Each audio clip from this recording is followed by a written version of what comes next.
we'll get started in the interest of time.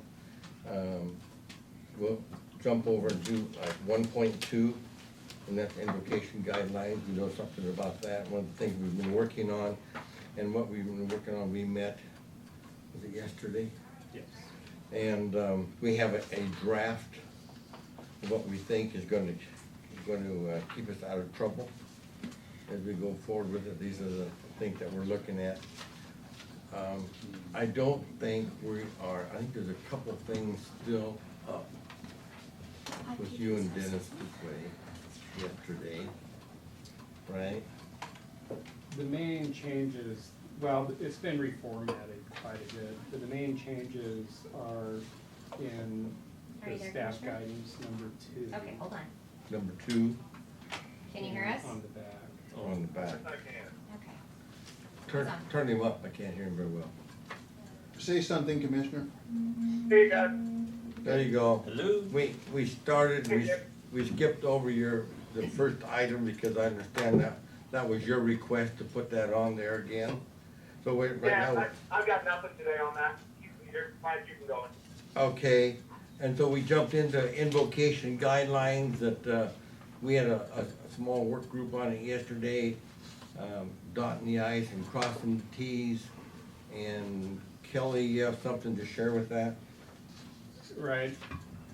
So I'm looking at the version 4 of the invocation guidance, and in looking at the staff section, it's actually number 2, which has some subsections to it now to show how, in essence, an organization could be added to the list of those which are part of the invitation list.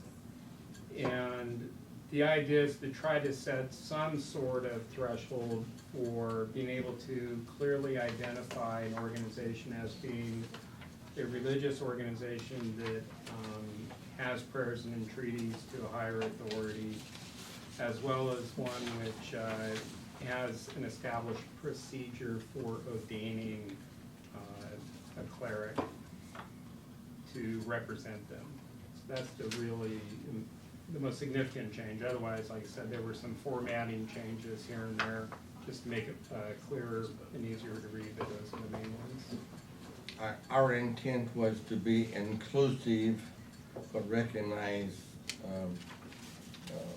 more so the clergy, not someone who just said they were clergy. And I think that we'll have a copy of this when you get back. Oh, I have it in front of me right now. Oh, you do? I forwarded a copy to Oh, Commissioner great. Stewart, knowing he would be Okay. here. And I also have placed this on the H drive under the invocation policy Okay. folder. Do you have any questions, Steve? No, I took a look at it. It looks like you guys hit the mark. I mean, it seems like it gives some sideboards to it, but, gives people a process by which they can, get a hold of us and get added to the list. And, yeah, it looks like you guys hit the mark on it. It's amazing how much it took to, I'm serious, on again, off again, on a weekly basis. Yesterday, we sat down with Dennis Fuquay and really hammered this out. And then I left, and Kelly and Mr. Fuquay pounded out the final verbiage on it. So I think we're there, and we're probably prepared to go to a hearing on it. Do we need to go to a hearing on this? A resolution. Well, Okay. I think Go ahead. this is, since you've already passed a resolution to implement the program, I thought this really could just be internal procedural guidance, not necessarily policy of the commissioners. And that way, if at any time during board time or whatnot, you chose to change that, You have a copy of it. I can get one quickly. I don't have it with We me. probably should make sure it doesn't contradict anything that we've done or changed. And Is then, that your concern? don't we have to put it in policy? Well, no, you wouldn't have to, no, Kelly's right, this would be like a whack. You've passed the legislation, so this would be the whack. Okay, And I think action at this meeting, simply saying, move second, approve, and vote on it as your guide, as your guiding principles to implement the resolution passed by the board, blah, blah, blah. okay. Kelly, you wanna get take a Want a look copy at of that that? resolution to make sure we don't contradict it. Yeah, and that's how it was structured, was the map. Okay, you already did that. We'll wait for him to get back just for a moment. I'll move on and wait for him to come back. Freeholder resolution, we have a draft. Do you have a copy of that too, Steve? Yeah, I have a couple of them. I have one that's nonpartisan, one that's partisan. Yeah. I'm favoring the partisan one. It'd be nice to know who's who, even though that I think that we're probably doing this soon enough Can I distribute this then? to let people get on a voter's pamphlet and with a photograph, and I think they get 100 words to identify themselves or make statement. Go ahead and distribute copies of. Sure. Yeah.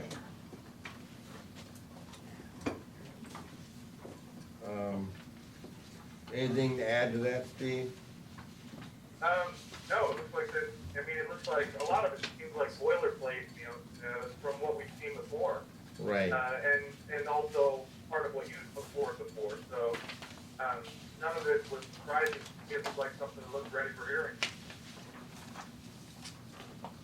What the board asked for, Commissioner, in addition to this, is Kelly to put together a timeline to hearing. Oh, okay. Yeah, I think that's in our draft there, that Kelly worked that out with the elections office. That's right. Okay. Oh, Right, I got it, think- okay. isn't it- I have that one too. It's I haven't spelled, had a chance to look at that one, but I'm looking okay, at it right now. it's spelled out there in the draft so that it's well understood as to where we're going with that. Well, May 22nd, is that next Tuesday? That's today. That's today, okay. 28th would be the hearing by the board. And Darrell has, I think, opined that we don't need any advance notification for this public hearing. That's Please, correct. Okay. So we would, with your direction, we would put this on the public hearing agenda for next Tuesday. Whatever resolution choice you, whatever, one you choose. This is the first time I've seen it. I'd recommend that if we could at least have between now and next board time, be able to have us each be able to do our homework on this. Can That'd be I, great. can I suggest that we keep it on the calendar and we still reserve the right to remove it? On the public hearing agenda? Yeah. Okay. Whatever, What do you whatever you say. think? Well, are we up against the clock on this? We have till Oh, August sixth to We get are, this. because we're trying to give time for people to respond, to file, and we're looking at 2-3 weeks after we take action, for people to consider even filing, and then after the filing date, they have to put together there's a time frame after they file, that they have to put together a photograph and a statement. But what I'm saying is that between now and then, we could pull it from the calendar if we so You decide. know, when is the filing week? Do we have August an idea? 6th. We create our own. Well, Oh, August yeah. sixth is the deadline for something. Oh, The no, question is the no. timeframe to, No, on this here, we create our own. you well, I said. mean, if, It's on the timeline here showing that August 5 opens the candidate filing period and August 9 closes it. so nobody can, okay, so, yeah, this is May, June, July, and then get into August. It would be, so there's time for at least for a week for us to be able to, I mean, I would not wanna be able to put something on the agenda without even able to read it first. Just one week anyway. Or should we postpone it one week already, if we postponed another week? Well, We were able to make these timelines fit the last postponement. If we postpone it again, we'll have to go back and work with the elections office They again. help to point out what has changed. what's the elections office is putting a requirement on us or something? No, we got together with them and said we need to have time after we take action for people to decide or not to decide to become a freeholder. And then after they have decided to do that, they have to have a week to file. And then after that filing date, the election office has to establish a time frame, and I think that's down here, that they would submit a photograph under a Okay. 100-word quote. Which all that happens in August, we're in May. I'm just thinking if we have at least a week to be able to read the resolution, because maybe during this. We can do that, but we'll have to go back and reestablish all of our dates again with Well, the election. actually, all these dates, the elections office one comes in beginning in August, right? I'm just, I'm Today, between, today's the 22nd, so we've got to move the 22nd to the 28th. And the 28th, we'll have to move to June something. We'll have to move all these June 4th. dates out. well, on August 5, starting with item number 4, August 5, that doesn't change, that's fixed. There's, Commissioner Muttley, you're just moving the date that you would put it on the public hearing yeah, agenda. so by we still one got week. 2 full months. Yeah, but what I'm saying that we set these up working with the elections office. I know, but what So we would, they're not affected by moving the hearing 1 week. Yeah, because the election office doesn't really, what we did, we worked with them I to understand. make sure they had so many weeks after we took action. I understand. That they would have that. So what we're doing, we're shortening that period up, that those people were interested in doing that. If you delayed it a week, it would basically turn that 69 into a 62.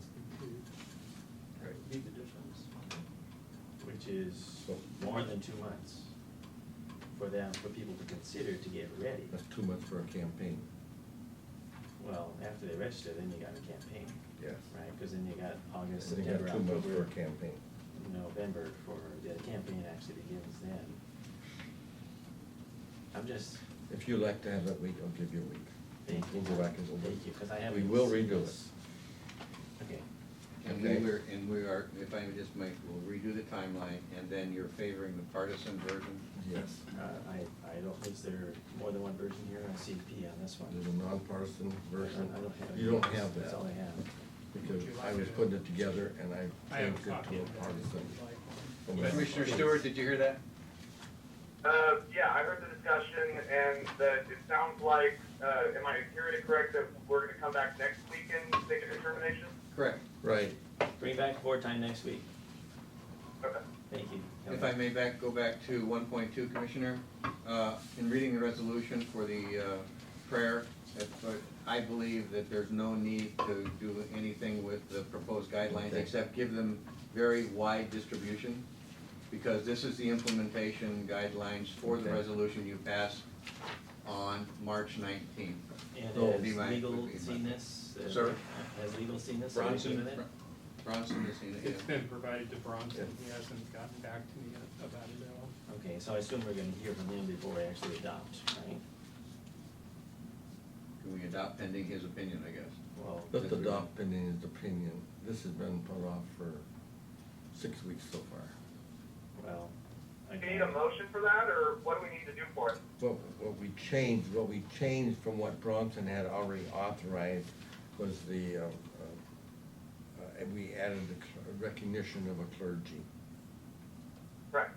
But, I mean, so do we need to formally approve it in board time, like, do you need a motion, what do we need? That'd be my recommendation. We do, Commissioner Madore has some concern whether or Well- not we made a legal change. Well, this marked draft version 4, I haven't, again, it would be good, we're so good, first of all, I like change, I embrace change, because that's how we make progress. But anytime we have adopt a policy that we're gonna live with for years, or we're gonna end up with something that will make substantial changes in anything, it would be a good idea to present it to board time and allow us to be able to digest it and then come back. So otherwise, I feel like we're rushing or we're hasty about these Commissioner things. Madore, I totally agree with you, and remember the hearing we had on the fee holiday?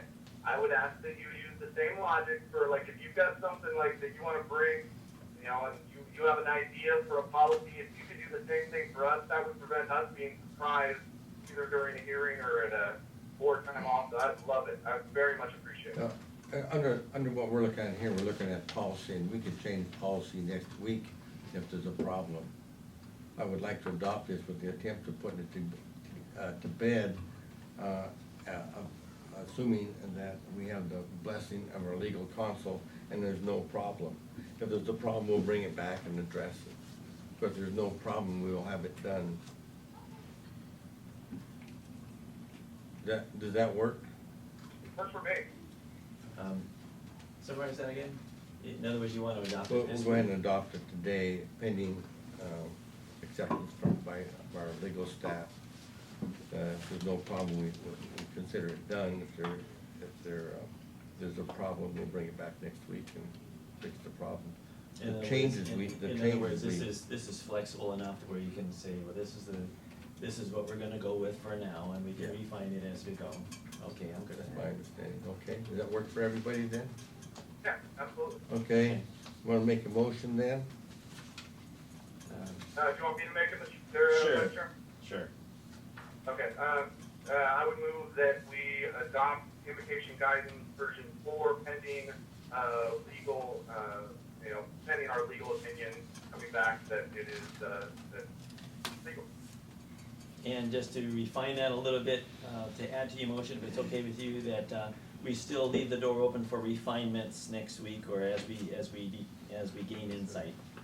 Hey, I'm working on 4 hours sleep, so you refine as much as you want, man, I trust you. Yes, that's a perfect refinement. Great, thanks. You second? Yeah. We have a first and second. All those in favor? Aye. Aye. Opposed? And we will give this wide distribution once we have legal approval. Yeah, and we'll still have a plan of following up, contacting,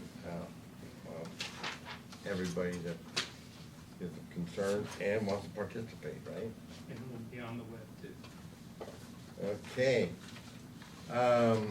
Moving on to 1.4, CRC ballot measures and election timeframes.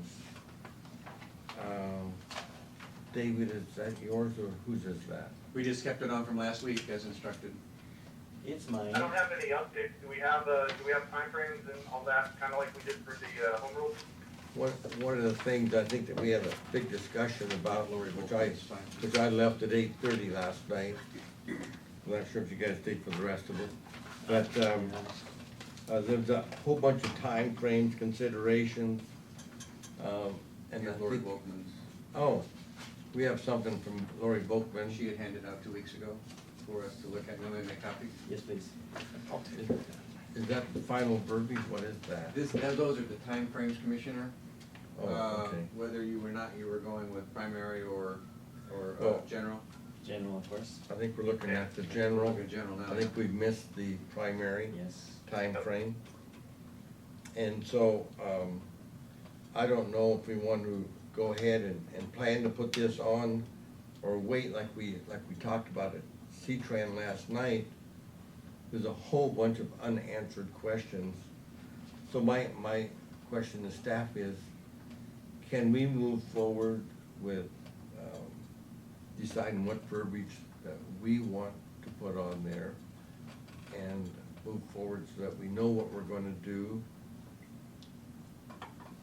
with, and even notifying the elections office? Can we change our mind if there's some legal chance that the city is forced to put it on, or of course, if the city puts it on, it wouldn't be a county-wide vote, would it? Correct. Right. So then we probably should move forward with verbiage that is accepted by legal counsel. There's no reason why we would wait. Is that correct? Well, one question is, I would expect that, when would we turn in our information to the elections office? Is there we can make the determination to put something on between now and then. Actually, I think there's 2 steps to this. One is for us to pass a resolution that this would refer to, so we'd have to be able to have time for that. And then we would have to turn something, the actual wording, the title, to the elections office. When would that have to be turned in? I think we have to first have agreement here and an agreement with legal counsel. Yes, I just, And every time we talk about it, go back to legal counsel, that could be one more week. Yeah. And back to here, then one more week. And I don't think you wanna wait, if you're really interested in No, I'm getting not, on the ballot. no, I'm not looking to wait, I'm looking to know what We the wait, timeframe is. we wait until the last minute, and then we have a dispute over the verbiage on it, we will miss our calendar date for which to file. I'm with you there. Do we know when we turn things in? We had it, I don't know where it is, I had it. Is it August eighth? Yeah, it's sometime in August. Gonna be final, is there something behind August that? sixth, or- August eighth. But Commissioner Medora, I think, was Something behind correct. that Because you have to put something, you have to give time to put it in Yeah. the voters pamphlet. And I think Lori's Yeah. advice was that we do have to adopt a resolution first, so there's some board process prior to that. Oh, yeah. Lots of process. And is there a public hearing that needs to be scheduled ahead of that? I would have to have a public The hearing. resolution, I think. Yeah. Okay, advisory referendum vote has three basic rules. The ballot title has to be neutrally worded, the summary must clearly convey the information, and the question may also concern areas over which the BOCC has authority to act. The statute requires that these ballot titles be prepared by the attorney of the county. In practice, staff and/or independent counsel may propose language on a ballot measure, but the prosecuting attorney is legally responsible for writing and defending the measure. So that's what Lori has said in her memo here, her ballot. And that's kind of my point, is that we don't have a track record of getting things done in a week. So I think that we need to, move aggressively on this. Well, if I may, Commissioner, on the backside, Commissioner Medor, at his request, Lori says here, the following sample ballot titles for CRC were proposed. Could meet the statutory guidelines. So you have statutory guidelines on one side, sir, and then on the backside, you have two propositions that would be legal, I guess is the best way to say that. So we wanna carry this over till next week, and we can review these two, things to be considered that might be on the ballot. Yes. That's fine by me. Okay. All right. Commissioner, if I may, Commissioner, we're coming up on 2 o'clock, at which time we're to call Bronson Potter with regard to item 1.5. So we're timing it Okay. just about perfect, Mr. Sherman. I mean, you're doing such a wonderful Hey. job. I just can't imagine. Okay. Can we do that, like, Steve on the phone in Bronson? Is it, Bronson gonna come in, or? No, sir, he's in Tacoma at the appellate court. We can, Might need to hang up and. No, we're all, the ladies are all gonna make this happen. well, Excellent. I guess we can start. Should I get But yeah, well, she has a signal to start it, so I'll pass this out for you. Commissioner Stewart, I guess you wanna introduce this? Do we wanna go to 1.5, the Klein line lifeguards? So after last week's board time, we had a good discussion about, what potential action we might move forward with, and Commissioner Medor laid out some options for us. Two things. First of all, I really appreciate, Commissioner Medor, I really appreciated your, looking for ways to, fulfill the voters' intent, the voters' request with regards to the parks in the Metropolitan Park District and getting them developed, and trying to pair that up with getting the lifeguards at Klein Line increased safety. And the second thing is and as moving as you are, Commissioner, it was actually a 15-month-old kid at my house that convinced me that we need to do something about this. Because looking at him, if one kid drowned at Klein Line, I'd never be able to forgive myself if I could have done something that might have prevented it. So saying that, I came back to Bill and I said, hey man, I'm looking for a way to be able to move forward, as you suggested, Commissioner Medor, in partnership of getting lifeguards at Klein Line, putting signage at all the other parks that have swimming holes to say, look, there's a safe place to have your kids at Klein Line with a lifeguard. Have that on the sign at those other swimming holes, at the other marked off swimming holes that we have in our regional parks, and to get moving on building the parks that were promised. And there was a way we had looked at a while ago, but it had kind of gotten shelved a little bit because we hadn't gotten legal guidance that was helping us get there. That is that we have in the Parks Impact Fee Acquisition Fund, we have, I think, like $12 million laying around in that fund that is unallocated and unidentified for further acquisition within that area, within the district. We also have a Parks Impact Fee development fund. The state doesn't require us to keep those separate, to have an acquisition and a development fund.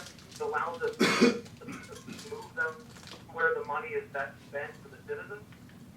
But the question we had to get from legal was, how can we move that? How can we change things to be able to allow flexibility to use that money to help us to build the parks that were promised, and in doing so, not be, and use that and combination with the MPT funds that you talked about to be able to build the parks that were promised, get the lifeguards, and do it in a fiscally responsible way. And that's about as much as my brain can spit out at this second. And I know staff had a lot of information that they had put together. Bill did a great job working with legal and staff to come up with an idea that you wanted to present to us. Well, the good news is, Steve, everybody's been working on it. And Good. we found another avenue, and I met with Pete Capel the other day. We were doing the same thing, and that was, we were in touch with the Boy Scouts of America executive board people, and found available people that can do this. And then Pete went a little bit farther and has put something better together, I think. Is that a segue for me to take over? That was a segue. Go for it. All right, and Steve, unfortunately, you don't have this, but I provided a handout for the commissioners that answers the questions that were raised last week. The first part of it is just the ballot and the ballot resolution that was a question, and you have that information. We don't need to talk about it. But the legal size sheet is the revenues and expenses that had been requested last week.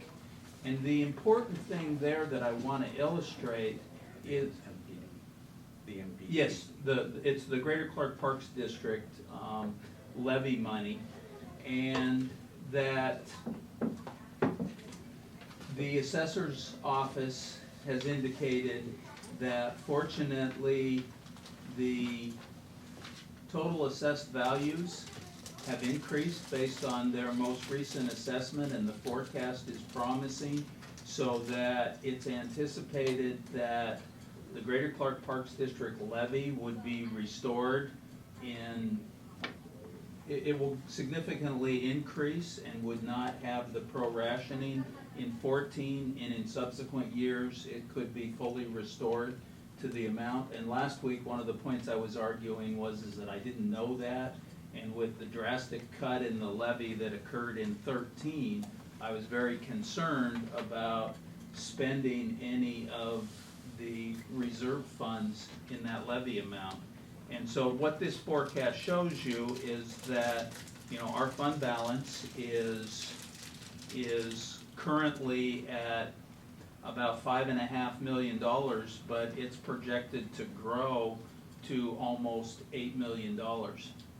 And so the ability to do two things with it. One is to incorporate the cost of the lifeguards currently in the Greater Clark Parks District certainly would be doable without, hopefully based on forecasts, the detrimental risk of what happens to this fund, and to be able to provide the park maintenance long term.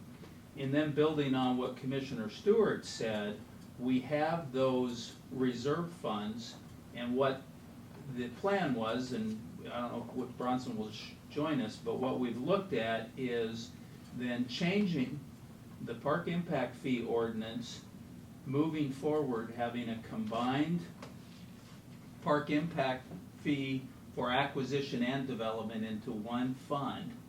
And then we have obligations in the existing acquisition fund that we would continue to make, but a lot of that $16 million could be borrowed and then paid back over time so that the remaining 10 parks, we could at like maybe 3 parks a year or something like that, start to get them built until they're all built out, with the hope that new PIF would make the debt payment, but some of this reserve would also be able to back it up in case the impact fees don't grow as intended. And one of the things I also wanted to make sure that everyone was clear on, because of some of the current work on economic development and impact fees, park impact fees are only assessed on residential property. They're not assessed on any of the commercial or industrial properties. So I think there's a way that, sorry for the saying, but we can have our cake and eat it too, potentially, by being able to implement the program for lifeguards and also use these resources to be able to continue the development program. For answer. I am on the line, so. Oh, hey, Okay, Bronson. hey Bronson. Hey, Bronson. One other, one caveat I would like to show you though is that in this spreadsheet, you'll see under the expenses, under maintenance and operation, the third row down says general fund parks transferred to Greater Clark Parks District started in 2010. Inside the district, back in '09, there, when the general fund was in a difficult situation, the parks that were existing, that were maintained by the general fund up until 2010, were transferred and now are being maintained by the Greater Clark Parks District. That levy amount was created in order to take care of the 35 parks that we intended to build. And if we add 10 more parks to the system, that's going to increase our operating and maintenance cost to the point that even without those 10 parks, we're currently, or we will be spending a little bit more than every year than what we're receiving. If we add 10 more parks, that compounds it. So it's just a caveat that we can do this and we can do pretty well for quite a few years, but depending on how much of the reserve we spend down, there will come a time when I'm gonna be coming to the commissioners asking that the general fund parks go back to the general fund, which would include Klein Line and the lifeguards, so that we're not overspending this particular fund. And with that, I'll open it up for some questions. So I think in summary, he says that we have enough money to hire lifeguards. And on the lifeguard issue, I think that we are in the middle of waiting to hear. I haven't heard on it, maybe Pete may have. I was waiting to hear if we had certificated lifeguards available, and Pete thinks that we need 10 of them, and that we would be getting them from the Boy Scouts, or yet another group, Pete, that. Actually, what we would do, and I've been talking to those folks, and as soon as I get direction from the board, then I'll work with an employment service who would recruit and payroll these people for the summer, and then we would let the Boy Scouts know that they're now posting these jobs and looking for them. But certainly it would be open to anyone that has the necessary qualifications. And what we would be looking at would be 9 or 10 people, one of which would be kind of the beach lead or the head person there. And then we would also contract with a company to do the regular water quality testing that's required as well. Said water quality testing, that's something we would do through our environmental services? I will Same talk to individual? them. They do they do public health testing, but not at the frequency that when we have operated as a swimming area where we test it daily. They don't have the resources to do it daily, so when we've had lifeguards in the past, we actually had someone come out and do daily water quality testing. Interesting. So I guess, I do hear that we may need further action or consider further action down the way if our recovery is not as good as it needs to be.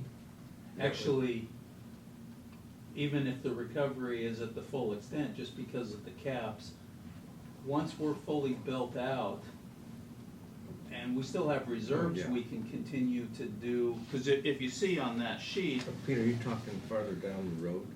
You're talking next year? 5 years. I'm talking about 4 or 5 years, Yeah. by the time parks get built out, and and it depends on how much of this reserve we need to actually use to pay for new construction. If we don't need to use any of it, then it buys us quite a bit of time before we need to. But ultimately, it was never created or intended to do the level of work that it will be doing, but we had that cushion because not all 35 parks had been built until Right. now. The other caveat I would add to that caveat in figuring this out in borrowing from the PIF funds, I've done a pretty close analysis of how much we need for each park. And the other thing is when.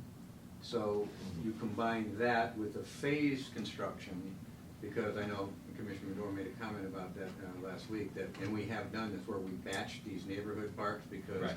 much of what the work that has to be done is the same.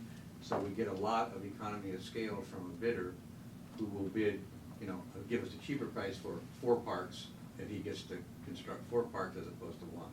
So Right. the phasing of that construction fitting in with the amount we borrow could very well pace out the burden on the MPD fund ultimately. I'd like to readdress when we decide to borrow as to at what pace we want to start building. Well, that- And- That's up to you. That's up Yeah. to you.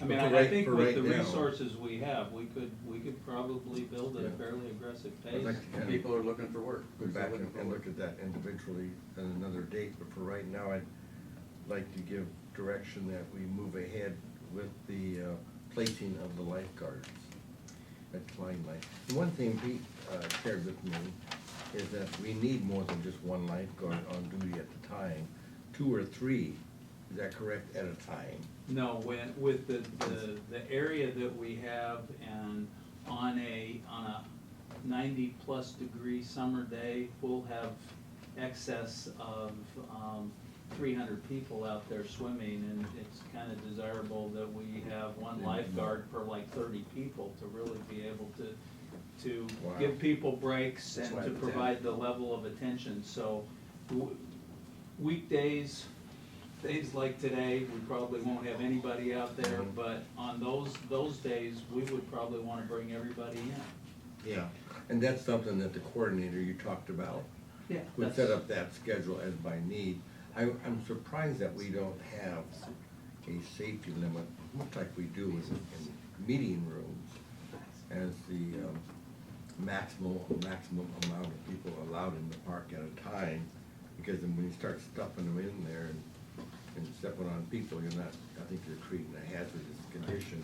I don't know if we're gonna look at that down the road or not, but for right now, you probably need to have some direction on the placing of lifeguards and putting that program together so that you have time to do it. So, any questions, Steve? So, I'm with you on moving forward. That's two questions. The first one is, we talked about signage at the other regional parks where there are swimming areas, like Frenchman's Bar, for example, or Vancouver Lake, having a sign that says I don't know the terminology, but something on the sign that says you can go to Klein Line, for an area that has a lifeguard. Yeah, I'm sorry I didn't touch on that, but yeah, that would be part of it. It would just say no lifeguards, and then, lifeguards are available at Klein Line, dates and times. Cause it would be from July to Labor Day, and typically, daily then from 1 to 8 p.m. That's great. That makes perfect sense. I'm glad that would be a part of it. And then the second question would be, see if we could ask staff to come back with what a reasonable schedule for developing the parks would be, and I should say reasonable, prudent schedule, fiscally prudent schedule for developing those parks, would be, and have them bring that back to us. Yes, We can do that. And we've not had time to actually look at kind of at 10,000 feet, this will work. We need to get down and look at what all of the obligations are in the existing acquisition funds, because as you know, money has to be spent at certain times, so we want to make sure that we've done the analysis to show that we are saving enough money in the appropriate funds, and then looking at forecasts of the payback and how much of the reserve would have to be used and all of those sorts of things. So there's quite a bit of analysis, financial analysis that needs to be done, but when that's done, then we can come back with a more detailed plan as to what we think we can do and by when. That'd be great. Pete, when we come back with that, much like the tip, I'd like to see what would happen under the tip if we expanded those areas. In other words, how many tip areas do we have? We have 8 transportation tip areas. There's 10 park So we impact have fee. 10 park impact fee areas. Is there an advantage to, again, reducing that number to give you more flexibility as to the money that you've collected, that you could use it where it's needed more so?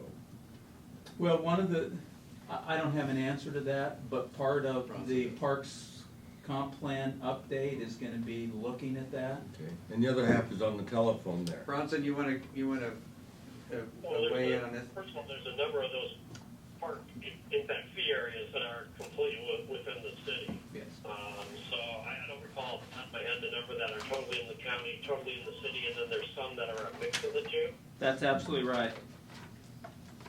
But all the parks we're talking about here with the principle that we're talking about are all within existing park districts. We made sure of that. Yeah, I was just talking about adjusting boundaries and what have you. Yeah, Bronson, there's 4 that are wholly in the county. There's 2 more that are city-county joint, and then the others are wholly in the city. So I guess what I'm So asking there's 2 that for are is joint. just that we would look at it for consideration to where we could do that. Okay, yeah. Yeah, that makes good sense. Gives us more flexibility. Yeah, and that's what I'm looking for, same principle on the transportation impact fees, that if we had larger areas, gives us more flexibility to apply the work and construction where it's needed, So, Commissioner, what we're saying is that if you authorize us to go forward with putting Klein Line lifeguards back at plus or minus $100,000, $120,000 a year to pay from the MPD, it works if you agree in principle for us to bring you back the details to our PIF proposal. yeah, I think we have enough right now with the positive We have enough money right now.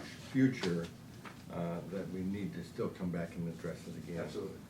And I'm not quite sure if we need all the 120,000. 120,000 was the estimate from AMR. No, that's. That was my his estimate. That was your estimate. What had been done was that we had looked at it from the perspective that there is, because we have not operated them since '08, that the floating ropes need to all be replaced, the dock needs to be put back into place, and the lifeguard chairs need to be restored, and so we have some upfront work, and then we've got all new lifeguards, so there's some training.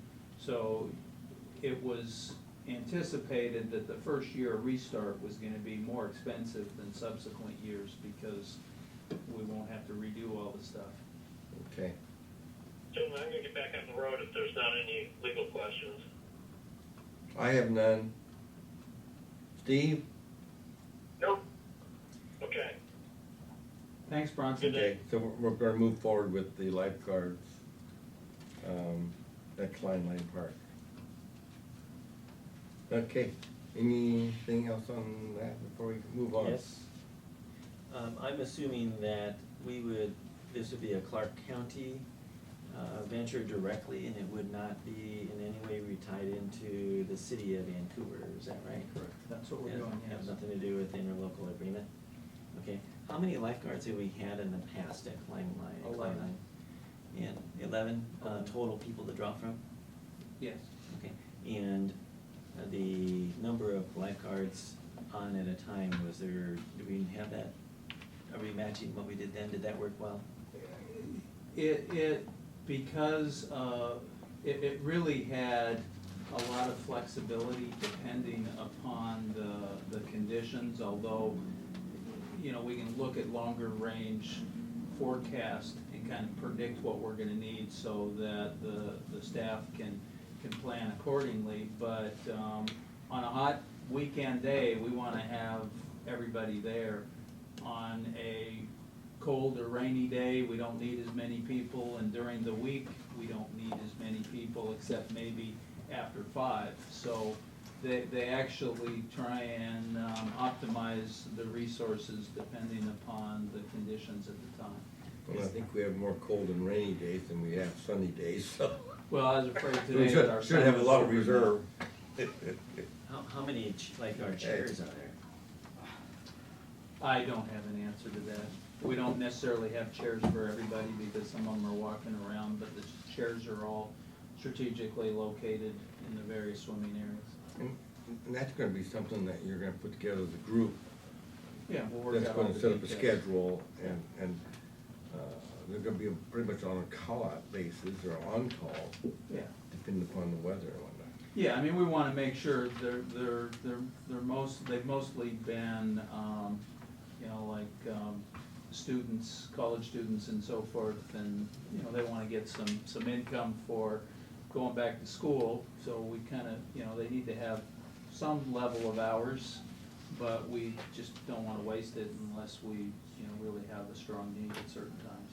Would these be part-time or full-time, each individual? They'd be part-time.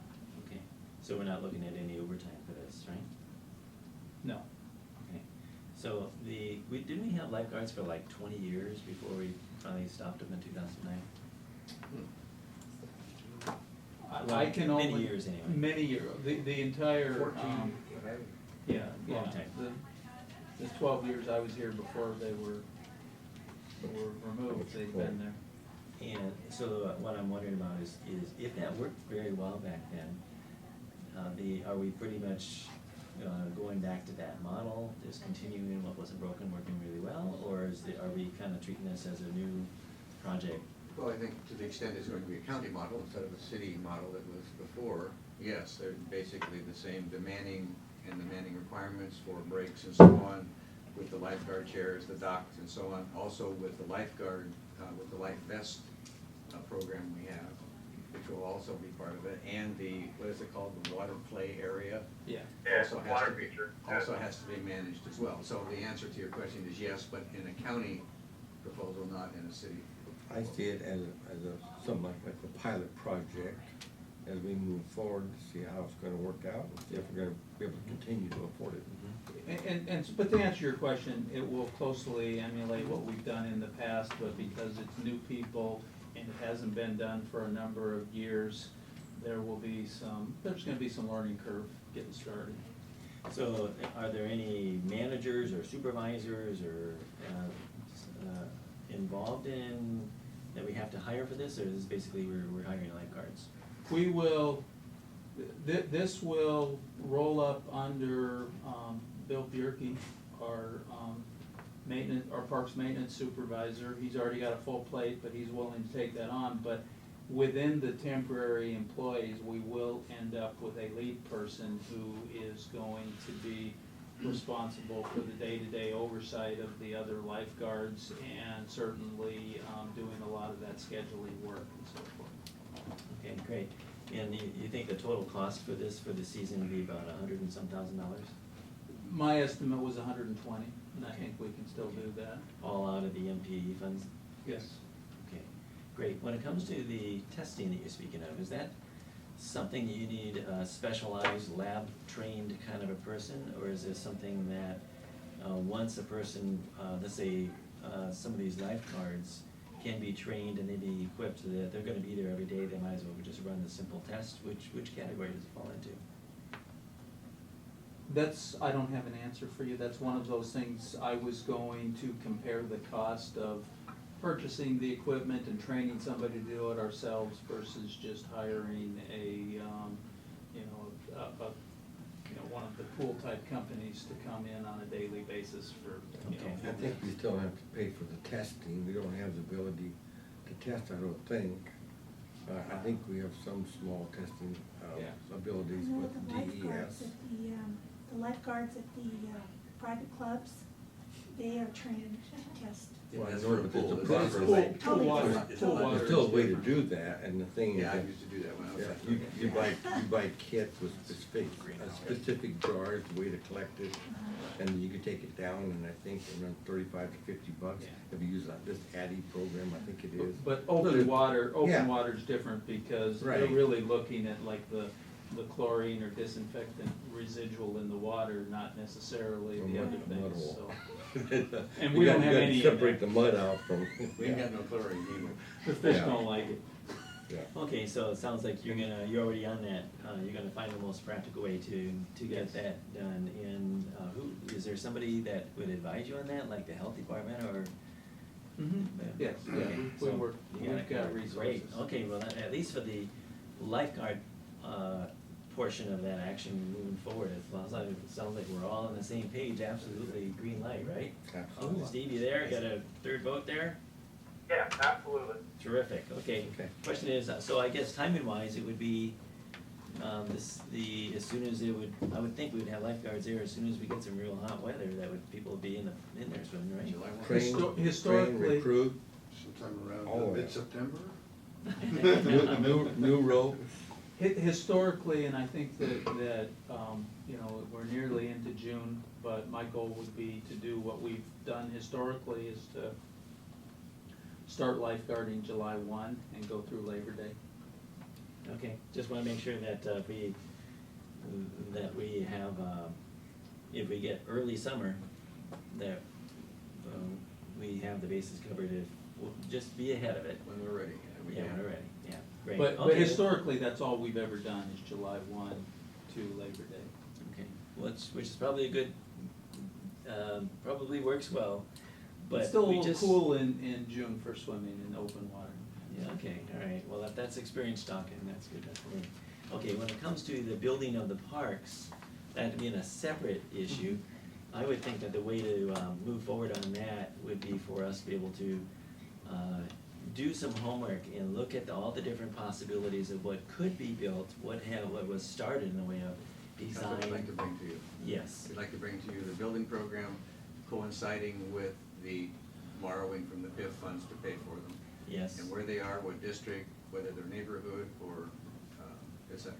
yes, That yes. would be an entirely different proposal. Yep, so that, we're not trying to make the decision on that today, we basically would like people to, I think we're all on the same page, that there are PIF funds available to Right. build parks, and so we would certainly give the green light to be able to move forward on that, to determine what's the best plan, how do we sort out to be able to build what's first, Absolutely, sir. to get the most bang for the buck. Absolutely. And what we're saying is, The tip, right? no, PIFs, PIF, Park Yeah. Impact Fee.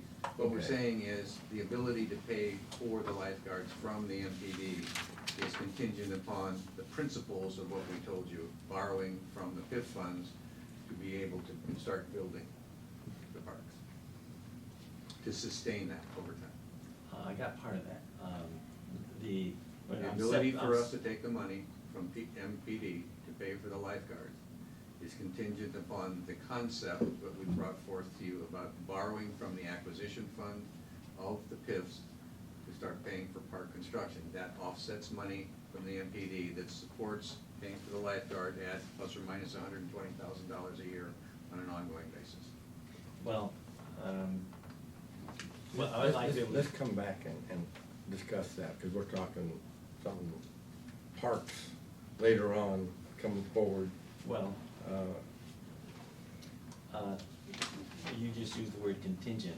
I'm assuming that we just made it, that we are all on the same page Right. to move ahead with the lifeguards, that's not And I'm contingent simply on saying, anything.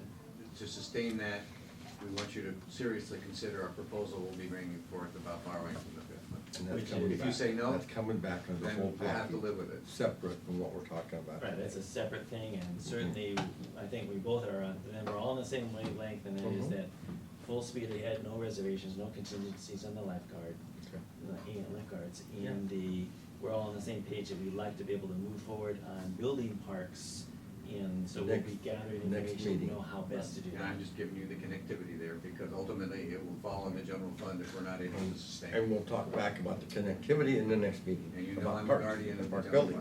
fund. Okay. Like we all. And I think Well, Bill's, okay. Bill's saying what I've said is that when we are fully built out, we cannot long-term sustain operating those parks that were previously general fund parks because we will go into a deficit. And a lot of it And that depends. we looked at. And To the be timeframe looked of that is how much of the reserve needs to get used. Okay. Got it. Good? Got it. Well, if the part of that is that we'll evaluate the building of parks in the future. Right now, where That's it. the green light is, that we're not That's it. pre-authorizing drawing from the general fund. We're That's just correct. simply saying, let's gather the information, not make any pre-commitments as to how we're gonna do it, but to actually get the information so that we can determine then how to do it. And we're on. Okay. Great. All right, moving on, 1.6. County Administrator Recruitment, Francine. Since I'm retiring, you're gonna have to replace me or not. If you do decide to replace me, one of the things we left with last week was the recruitment process. Commissioner Stewart has proposed the recruitment process. Commissioner, I proposed that last week. Commissioner Milky, you had some reservations about going to outside. I had more faith in Francine. I know, but Francine has faith in you, sir, but she doesn't have the resources to do it.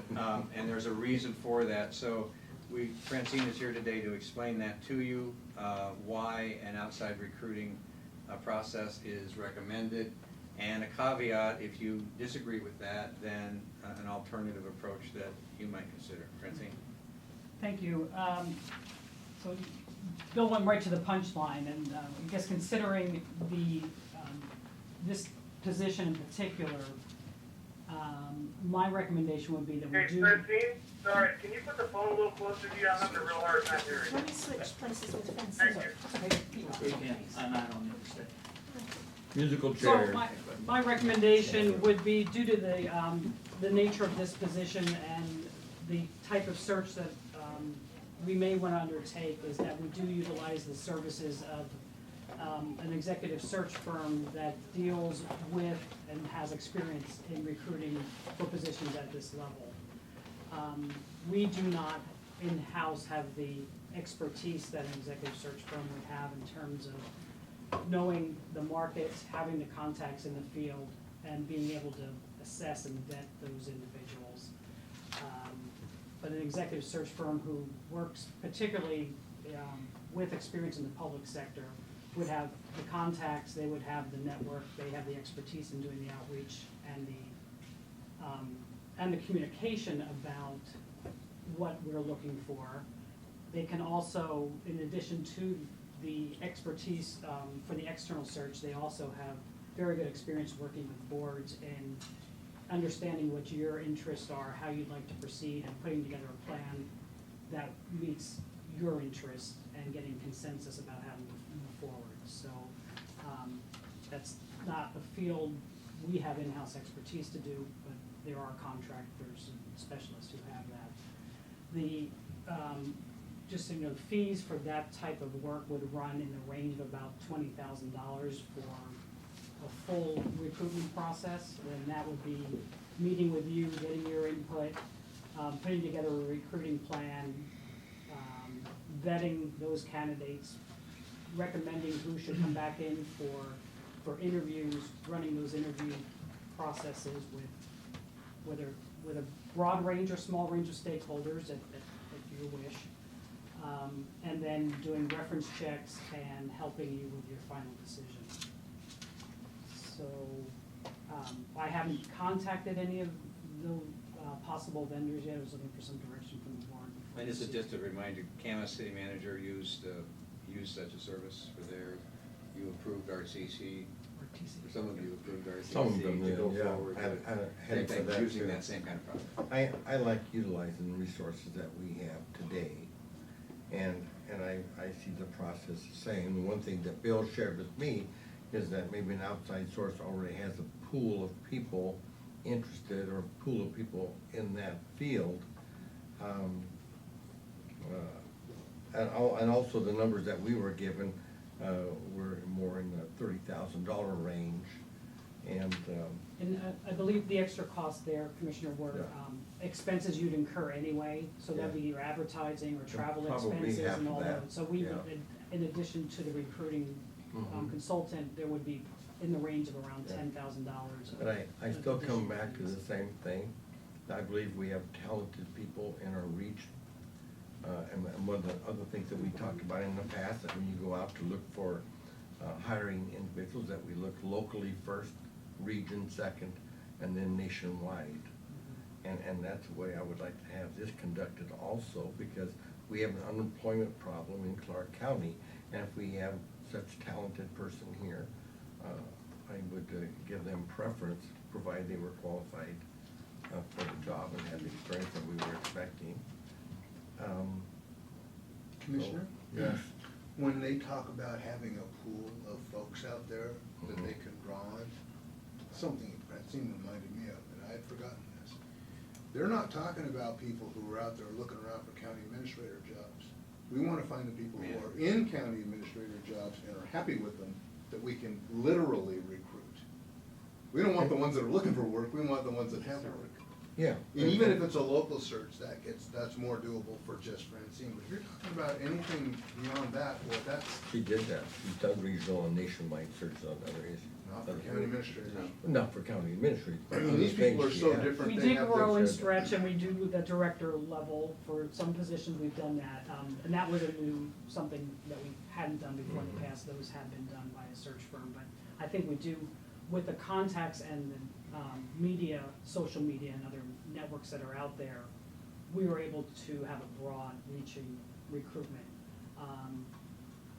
With this kind of position, I think you are gonna be very targeted as to what you're looking for. I don't know what that is, because we haven't talked about it, but, and very directed at what they'll be looking for and searching for. So, yeah, you're right, it's not necessarily the people who are looking for a job. It might also be a lot of people who have the skills and abilities to do the job, who are happy where they are, that they also need to attract. we need to I've been recruited, I mean, I see what those people do, and they work. I mean, they have multiple people that are reaching into organizations and identifying people who aren't even thinking of leaving. And then they pull those people out to come and talk to you. So it's a different set of criteria. Mhm. And don't forget also that city managers and county administrators are so special, they have their own statute in this state. They're recognized as very mobile, so that's why they don't have to participate, for example, in the retirement system if they don't want to. They're a different cat.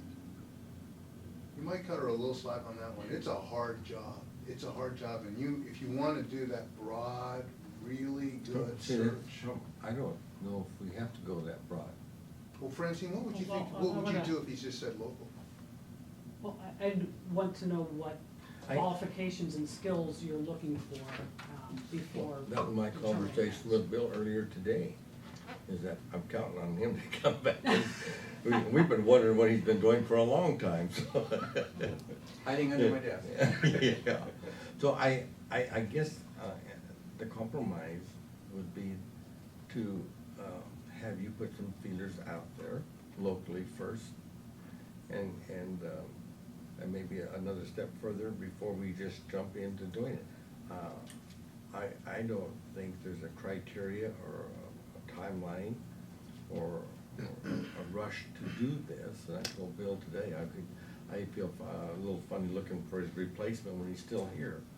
That's like, no, Commissioner, that's why, let me clarify what I said to you, if I may. The reason I gave you the notice that I did is so you could do this while I'm still here if you wanted to. Now, that's up to you. If you would rather me gone and then do it, then you're gonna have to have the interim becomes longer. Well, I also told you, I thought maybe you might change your mind between now and then, because you were really excited And you about the didn't other listen to me program when I you were told you my working on. answer so. either. It was a good conversation. It was indeed. So, Steve, I guess my position is that I would like to go a little bit more slow at this. I would like to see what we have the ability to look at and what we might have locally or regionally, and talk about that before we take the plunge to the other, because we also have another position to do, and we're not there yet. That's the other part. That's, and Francine will be doing that, so you're loading her with two positions. Well, I just wanna make sure that we're not paying $30,000 twice. No, we're not gonna pay $30,000 for that one. She can Yeah. do the local recruitment for the public health director. Yeah. So, Steve, what do you got? Can I make a kind of an interim Oh, step, maybe, sure. to meet with each of the three commissioners to understand what you're looking for, what kind of skills, qualifications, your thoughts about where we might attract Yeah. these people from, because you have contacts as well. And then see where we stand with that, and then kind of assess based on that information what we can do inside, and what I would suggest. And there might be a way of Yeah. cutting this up in littler pieces, so that it's not the full-blown recruitment. We can maybe do more in-house than, But that I'm regardless thinking. of what the newspaper says, I don't have anybody in mind. Oh, you're still there, Steve, okay. I am, yeah, I mean, I've been listening to it, And- and what Francine just said was what I was gonna suggest, is that, you know, instead of us kind of putting feelers out, first we as a board, you know, we need to get together, you know, individually have the conversations with, if it's with Francine, cool, if it's with, you know, a consultant, cool, either way works for me, but just have those individual conversations, start to build the profile of who it is that we're looking for. Okay, You know, where are they from, what do they look like, what are their skills, what do they bring, and get that locked in, and then once we have that, then we'll have a better sense, I think, of, all right, now what's the best way to find this person? Well, I think Francine was asking us first, much like the other individuals would do too, in as much as what do we think we're looking for, and I would even need a week to consider what I was looking for. You can help us with that, I think is what she was saying, because it's good to have someone, whoever it is, whether it's Francine or someone else, help ask us questions to be able to draw out what we're Sure. really looking for, and then kind of put that together for us, so that we have more, because I know that if I'm just doing it on my own and thinking of things, I may not be thinking of the right questions, you know? And so it'd be good for me, you know, and I think it'd be good for us as a board to develop that, you know, individually with Francine, and then have her put it together and say, hey, this is a profile I think you guys are looking for. Is this right or is this not? And bring it back to us. I I like think that that would work, too. and what I'll do to help you with that is, locate a handful of samples of other recruitments for similar positions, so you can look at them and say, yeah, I like this, I don't, not this so much, but a lot of this, so it'll help give you Yeah. something to reference and have that conversation And with. and I'm hoping to talk to Bill between now and then too, so he can tell me what he's been doing. Absolutely. Because I think that it's a huge job, lots of responsibility, broad knowledge. And so I would look forward to talking with Bill and Francine as we start the process off. Commissioner Work McDermott. for me. Yes, there's really two things that tie together in this. One is, the point that you made, Glenn, is that hopefully we will find somebody that's so good that in the downturn of the economy here, they're still employed and they would have to very aggressively recruit them. And I expect if it was such a person, that they would like to be able to come into a position that has a good future, and then hopefully they'll be here for another 14 or more years, like Bill Barron here. We have just, if we are on the same path as we just set out here with the freeholders, and with the likelihood of that turning it into an elected administrator, we have just very likely turned that into a temporary position. whoever ends up being recruited from someone else, we're gonna have to give them that disclaimer that, you very well may be stepping into a position that could go away because you have to run, competitively, very likely in the near future, and might lose that position. So what I would suggest is, until we settle out what we're going to do, when it comes to the changing our form of government, and try to recruit a new administrator in the same year, that we don't try to do both of these things, to try to get a permanent person in here to fill Bill's shoes between, right at the same time.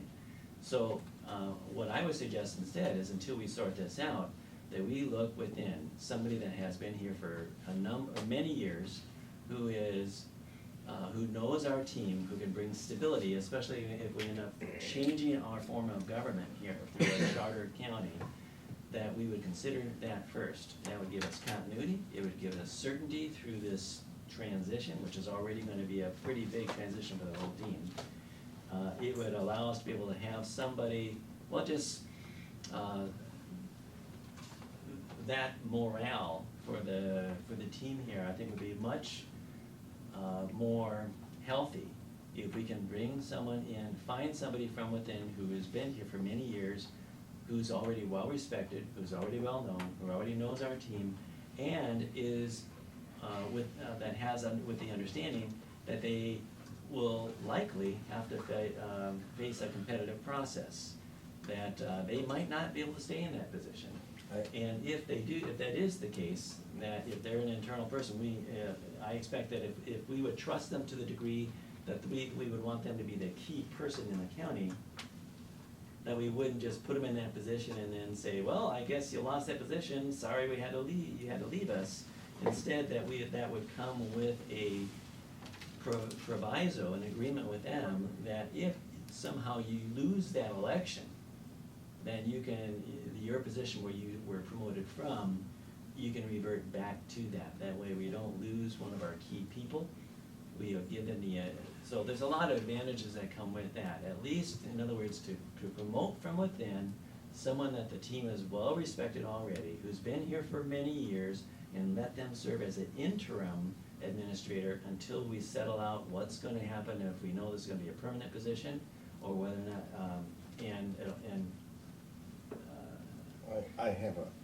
I guess that's my wrap up. I have a problem with your analysis there. You're trying to make policy on presumption that could be 2 years away.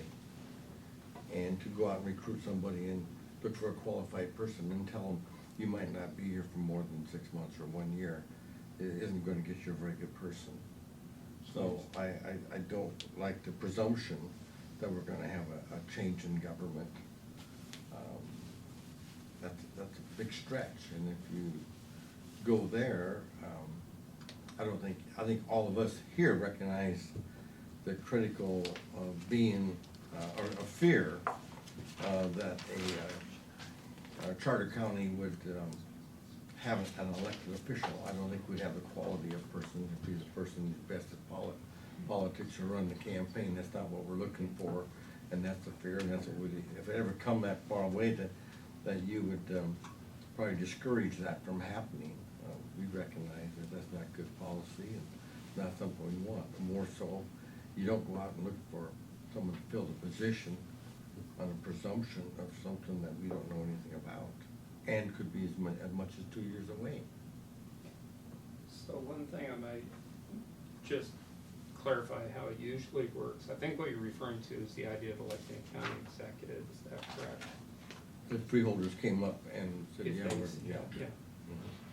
Normally, all that really does is it separates, right now you're both the executive and the legislative in one board. And all it really does is separate the executive into the county executive, and the legislative stays with what typically is referred to as a county council at that point. The administrative duties don't really change unless that becomes part of the additional duties for the county executive, which could happen. And normally they have someone who continues as a county administrator in that organization. So King County or Snohomish or whatever that. Director of Operations for the legislature, different titles. Or deputy, just deputy executive. They do that in most of the counties. Whatcom County with was our colleague, Len and I, the deputy county executive of Whatcom County, was a professional county administrator, basically. He was our colleague. So he ran for the office? No, He was appointed. deputy, he answered Oh. to the county exec, but he was. In other words, they still have a county administrator. Right. That Oh. they appoint underneath the exec. Oh, I The other didn't know thing, that. the other thing, and to Commissioner Medore's point, the other thing that's available is that the International City Manager Association has what is called a circuit rider program, where retired city managers and county administrators are available to come in for long interim periods. Long interim periods being defined as 30 to 90 to even 120 days. That is a service that you can buy to do that. For example, they did that in, well, they were doing that for the Parks Director here in Vancouver. They have an interim that is what's called a circuit rider. And that person will be in that, an interim knows full well that he'll be dismissed when the new Parks Director is hired by the city. So that can be done. But I see your point too. I mean, picking an interim out of the organization, I mean, I kinda have a list in my mind of who could fit in there, but don't forget, they have a job too, and I mean, you have a lot of chairs that you're juggling, but it's possible. And I've already talked to Pete Capel, he's willing to do that. Well, I think that we move forward in baby steps. You're assuming big step, and we got a lot of things underneath us to cover ground before we get there, or consider it. So I think we could bring it up again next week, or the following week, or after we talk to Francine. So like that, so we all have a better understanding of what we're looking for. I understand your fears, I'm concerned about your fears, but I guess I have more faith in we the people recognizing the disadvantage of something like that happening. So, any other questions on that So to be issue? clear, the board, you approved Francine having a conversation with each of you relative to the possibility of building a profile of the person that you might desire to be in the position, bring it back next week. Yes, or 2 weeks. 2 weeks. That might be too soon, yeah. I said, I need a week to find out what I'm gonna ask, or understand what she's gonna tell me, so. I assume that during the next 2 weeks, we'll be considering not only the how, and basically, I'm assuming that we're not starting a process to recruit a permanent administrator, but what we're doing is we're defining a profile of a person who would serve as the head. And and that would include, I think would be very good for each of us to have one-on-one conversation with you, Bill, to be able to get your input, your insight from this. I expect that there's a well to draw from there. I wanna make sure we don't miss that resource. And between now and then, we'll meet in a couple of weeks and shed some more light on this without making a commitment as to which direction we're going to finally go. Okay, Okay? all right, Thank you. all right. 1.7, Steve, No, response, huh? This is Bronson Potter's desire. He's been in contact with Don Benton on this, and he will be able to report next week. You assigned Potter to do this. My take on this, the question was asked of Bronson Potter of any conflict. It was the same as anybody else that testifies before us or sends us a letter, that we respond with the best available knowledge with legal advice, but we respond to the citizen asking the question. And that's where I think that this should be. Well, Commissioner Medore has specifically, and the board agreed for Bronson to go through these questions, communicate with Don Benton and come back, and he's done at least the communication with Don Benton. The question was asked of us, not Don Benton. No, the question was, well, Mr. Medore responded though, and that's what we had on The the question is agenda. asked of us as a board of commissioners, are we meeting these goals? And we need to respond to the citizen. That's the process that Actually, we've always it done. was written to the Lieutenant Governor Brad Owen, not to the board. Then let Lieutenant Brad Owen answer the citizen. Commissioner Medore, to Bronson, please review this email and address your response as you feel appropriate directly to the Lieutenant Governor with a copy to the three commissioners.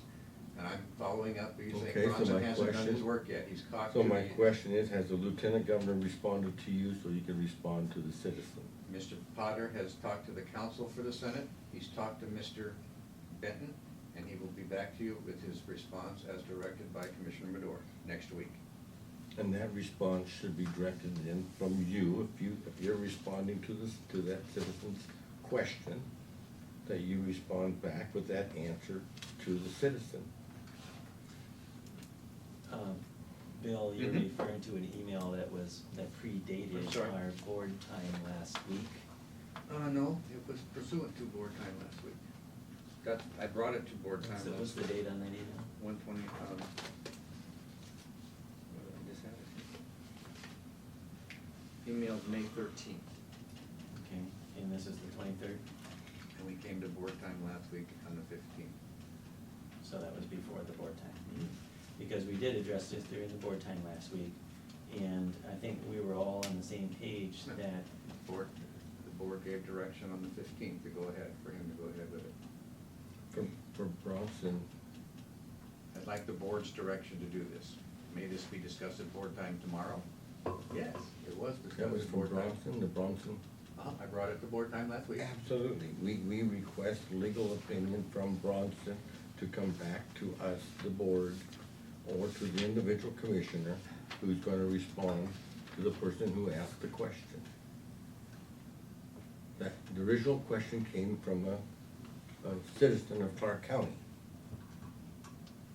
Like when I get questions or The board emails. approved Bronson answering question posed by the Lieutenant Governor regarding Don Benton's appointment by a citizen. The response to possibly be provided to the citizen, not the Lieutenant Governor. That's from the 15th. just to clarify, the email that I sent to you 2 days before the board was my individual response. I don't speak for the board. When the meeting. I didn't get anything from you, this is from Bronson to me. Well, the email that I sent to Bronson before the board time. He sent it. Yes. What I mean to say is that I am not setting direction unilaterally I know, on any of this. that's why I brought it, that's why he asked for the board to approve his action, which was done at last week's board meeting, board time. Yeah, he Who's absolutely. asking for the board? Commissioner Bronson? Medor sent Bronson an email asking him to clarify this, as he can do as an individual commissioner. Bronson said, before I consider response, I'd like direction from the entire board to do so. Well, he doesn't Maybe need this that can be from the discussed at entire board board. time on the 15th. I brought it to the board time on the 15th, Yeah. and I just So read let you me- what you Let me back authorized. up a little bit. Hey, guys. When you ask, let me get my thing off my chest here. When Okay. you ask an opinion of Bronson Potter, Bronson's supposed to respond to you unless you ask him to bring it back to the board. And then at the board, it should also say, it's like any other citizen that emails me or writes me a letter, that I respond to that citizen. I don't see what we're doing here, or why, if Bronson doesn't know the legal response, then he has to go to the Lieutenant Governor to get that answer. He gets that answer and brings it back to the commissioner that asked the question. So that commissioner can respond to the citizen. That's what he's doing. Okay, Well, just to make clear my part, I do not speak for the board.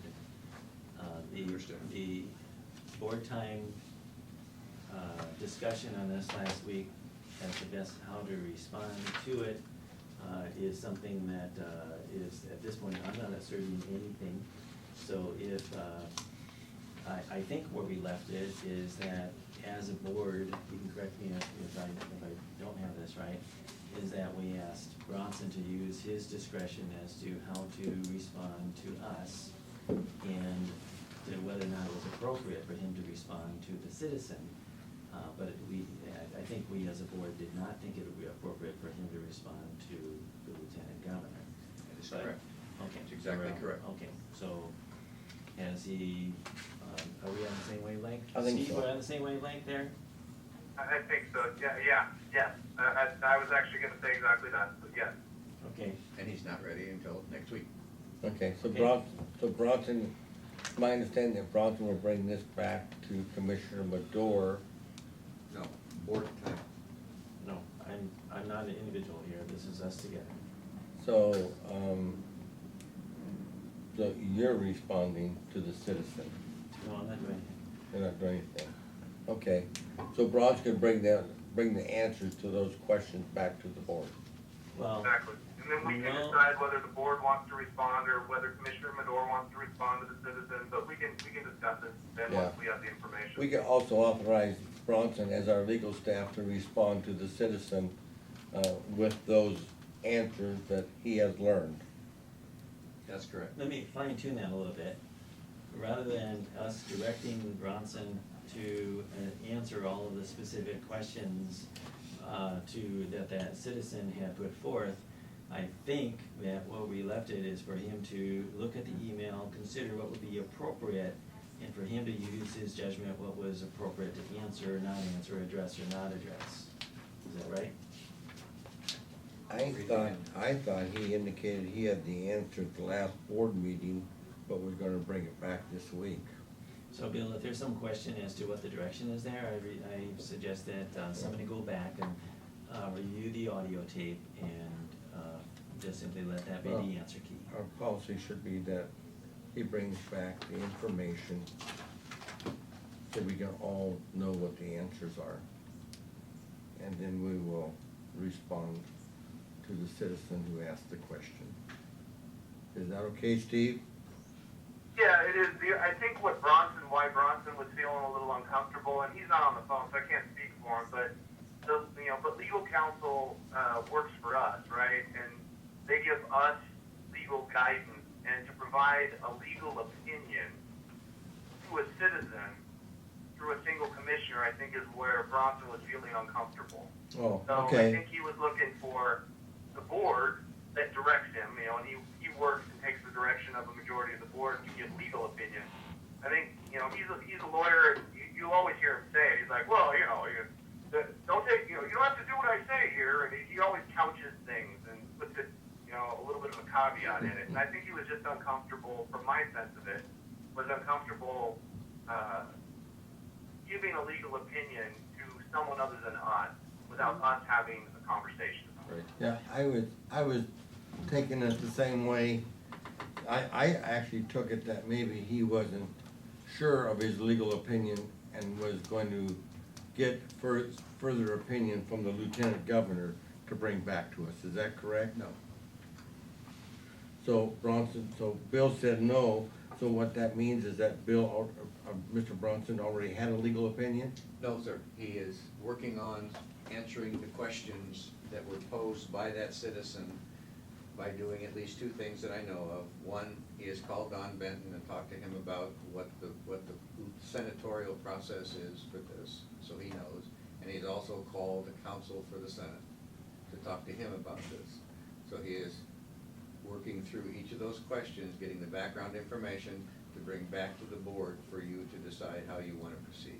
I think we said the same thing. Well, let me give Yeah, a different I take got on it, that. I got it. If Bronson Potter is feeling uncomfortable about anything, it means that basically he's thinking he's being tasked to do something that he deems to be not appropriate. I believe that if there's any question about this, that somebody needs to go back, look at what we directed him to do, because at this point, I think, in fact, let me just restate that in a different way. Whatever was said last week, at this point, does not matter. Steve, you make a very good point that the prosecuting attorney's office serves the commissioners, and they advise us, and we are not directing him to do anything. We passed him the letter, we asked him to consider what would be appropriate, and he can advise us as to what he thinks that is. So no direction from us. Are we on the same wavelength here? Yeah, I am. I'm okay with that. Well, then I'll have to redirect him then, because that's not what you directed him to do last week, so what do you want me to tell him to So- do? I would think we would tell him just like that. Tell him what? Tell him that we are not directing him to do anything. You don't do anything with the No, letter. No, we're not saying we don't do anything. We're saying we are not directing him to do anything.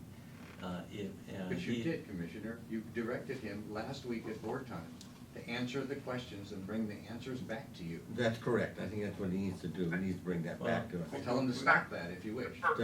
No. No, we want the answer.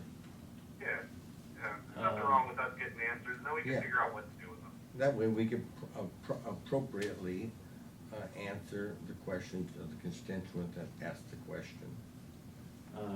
But it needs to come back to here, and then we could decide as a board next week after talking to Bronson, whether Bronson would send that, his answer in behalf of the Board of Commissioners to the individual. Can I say something here about this? Yep. Oh, and this is a very simple thing, and I think we're That's beating right. the thing to death. Regardless of what we thought was communicated last week, there's a difference in opinion on what was said. It really, at this point, does not matter. At this point, there's a difference between telling him don't do anything and just simply allowing him to have the freedom to use his discretion to advise us as to what he thinks is appropriate. That's the only direction I think is appropriate at this point. Bill, that if we're all on the same wavelength, then the sooner we can get that freedom to him communicated, the better. I could go listen to the tape from last week if you like. It doesn't matter. No, I think what we're saying is that we want Bronson to bring back the answer. Is that what you understand, Steve? There's two different possibilities that I'm hearing. One possibility is to just have Bronson bring back the answers to us next week. The other possibility that I'm hearing is to just tell Bronson, look, you have the email from the constituent, so come back to us with what you think is an appropriate response for us. Those are the two things I'm hearing, but it's two different things. If he already, my take would be is if he already has the answers, fine, he can just bring them back to us. If he doesn't, he can just, come back to us and say what he thinks is an appropriate response. I think either is fine from my standpoint. I think both of those translate to the same thing, and that is Bronson Potter, you have the freedom to do what you want from this moment on. And I assume that he'll choose to come back to us if he has homework that he feels like, answers that he's already done that he would like to communicate to us, that's his judgment. But at this point, my take, my direction as an individual, one of three, is to give him 100% freedom and let him decide if there's any or all, whatever he wants to do on this at all. If there's a different take between you two, you'll let you two sort that out. No. Are you saying, I want the answers? No, I'm not saying that. Okay. I'm saying. But he needs to come back. We ask him the question, he needs to come back and give us the answers. Or you Right? can sort it out with Steve. Steve, isn't that what we're doing? I'm good with that. Like I said, either of the options that you guys Yeah, presented, I think is fine. And him coming back with the answers, he probably has already done a lot of the work on it. Absolutely. Then he can tell us, we would give him the freedom to tell us, what do you think we should do with these answers? Is this something that we would send to the citizen? Or Right. is this just something for our information? And then he would have the freedom to guide us on that. But I think him just coming back with the answers and then giving him the freedom to advise us on what to do with it, it sounds great. I like that. David, As you wish. same thing? As you wish. I think we're all saying the same I'm thing, gonna be silent. all different ways. So close. Okay, that's what we're gonna do, we expect to see him next week. That completes our agenda of idle business. All right. So, Kelly, do you wanna start off? I don't have anything else beyond the freeholders and the invitation. Bill, do you wanna go last? Well, Francine is here for an item. We have one vacancy review that is, that's been reviewed this week, and that is to replace one of her major positions, and I thought I'd pass that out for your, she'd like to have that approved by the board today. Steve, this just came up, Commissioner Stewart, this is to replace Lori Boussier, who is retiring. Now, good for her, bad for us. Right. So Francine is here, Commissioners, to answer any questions. This was approved by the review committee and recommended for your approval. This is a key position in Francine, especially if she has to recruit for the county administrator job and the public health director job. So this lady, I thought that our policy was. It is, sir, this is a request by the department head for an emergency review. It's a critical position. What I was gonna say is that we would look at that we would bring these 1 week, and we would respond the next week. That allows us to be able to have any communication one-on-one between now and then to do the homework. That is Do you know correct. what date she's retiring? The end of June. So we can stay with our policy? Bring it back next week, you bet. Okay,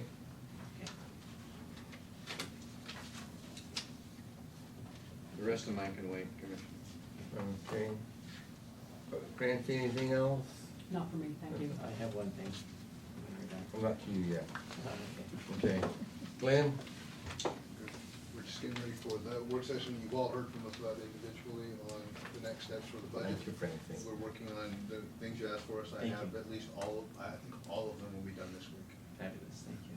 I'd like to get one-on-one with you ahead of time if I can. Sure. Thanks. Anything else? Mary? Axel?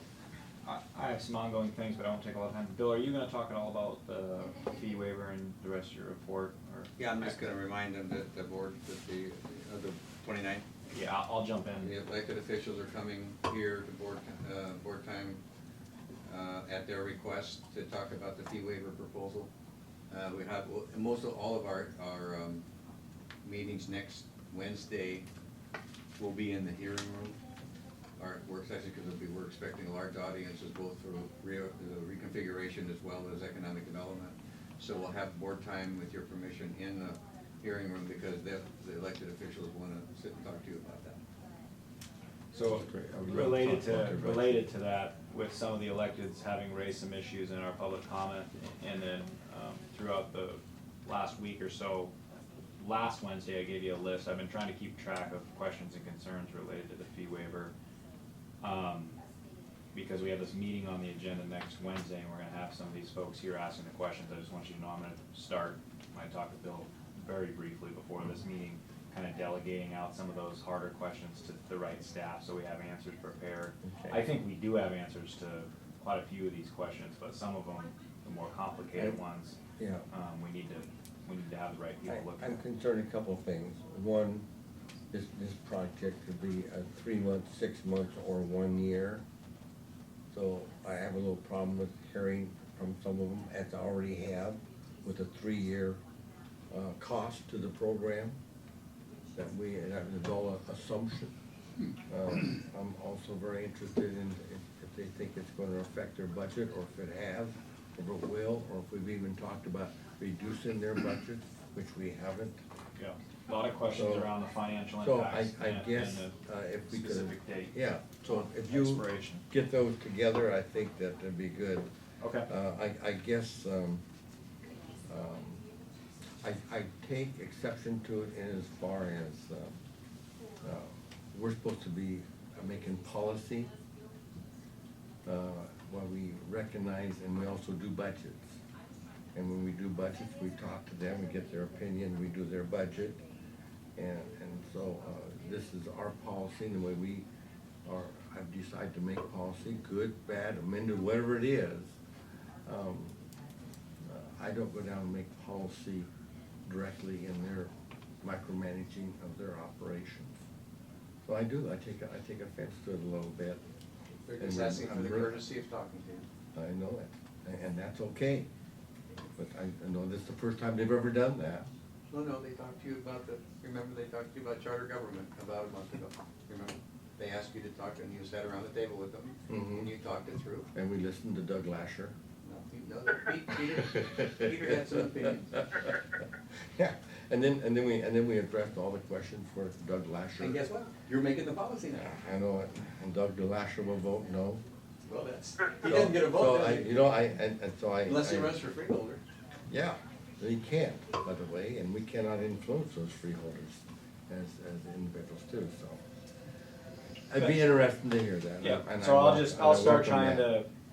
to get some answers going with specific staff this week. I wanna hear their concern, and not, assumptions don't work.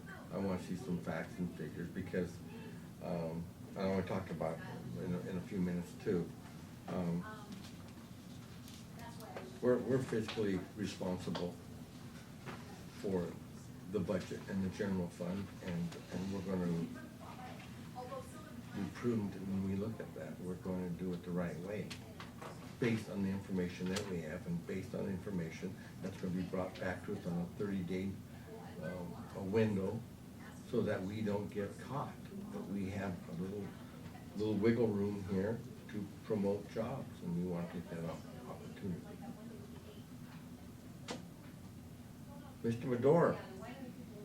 Okay, yes, related to that one, I'd like to know what, I wanna make sure that our staff has plenty of opportunity to get their questions answered, to make sure that they are heard, to have a two-way conversation with each of us individually, as much as they would like behind the scenes, and also if it would be appropriate for us to have a workshop ahead of time, because there's really two different categories of this,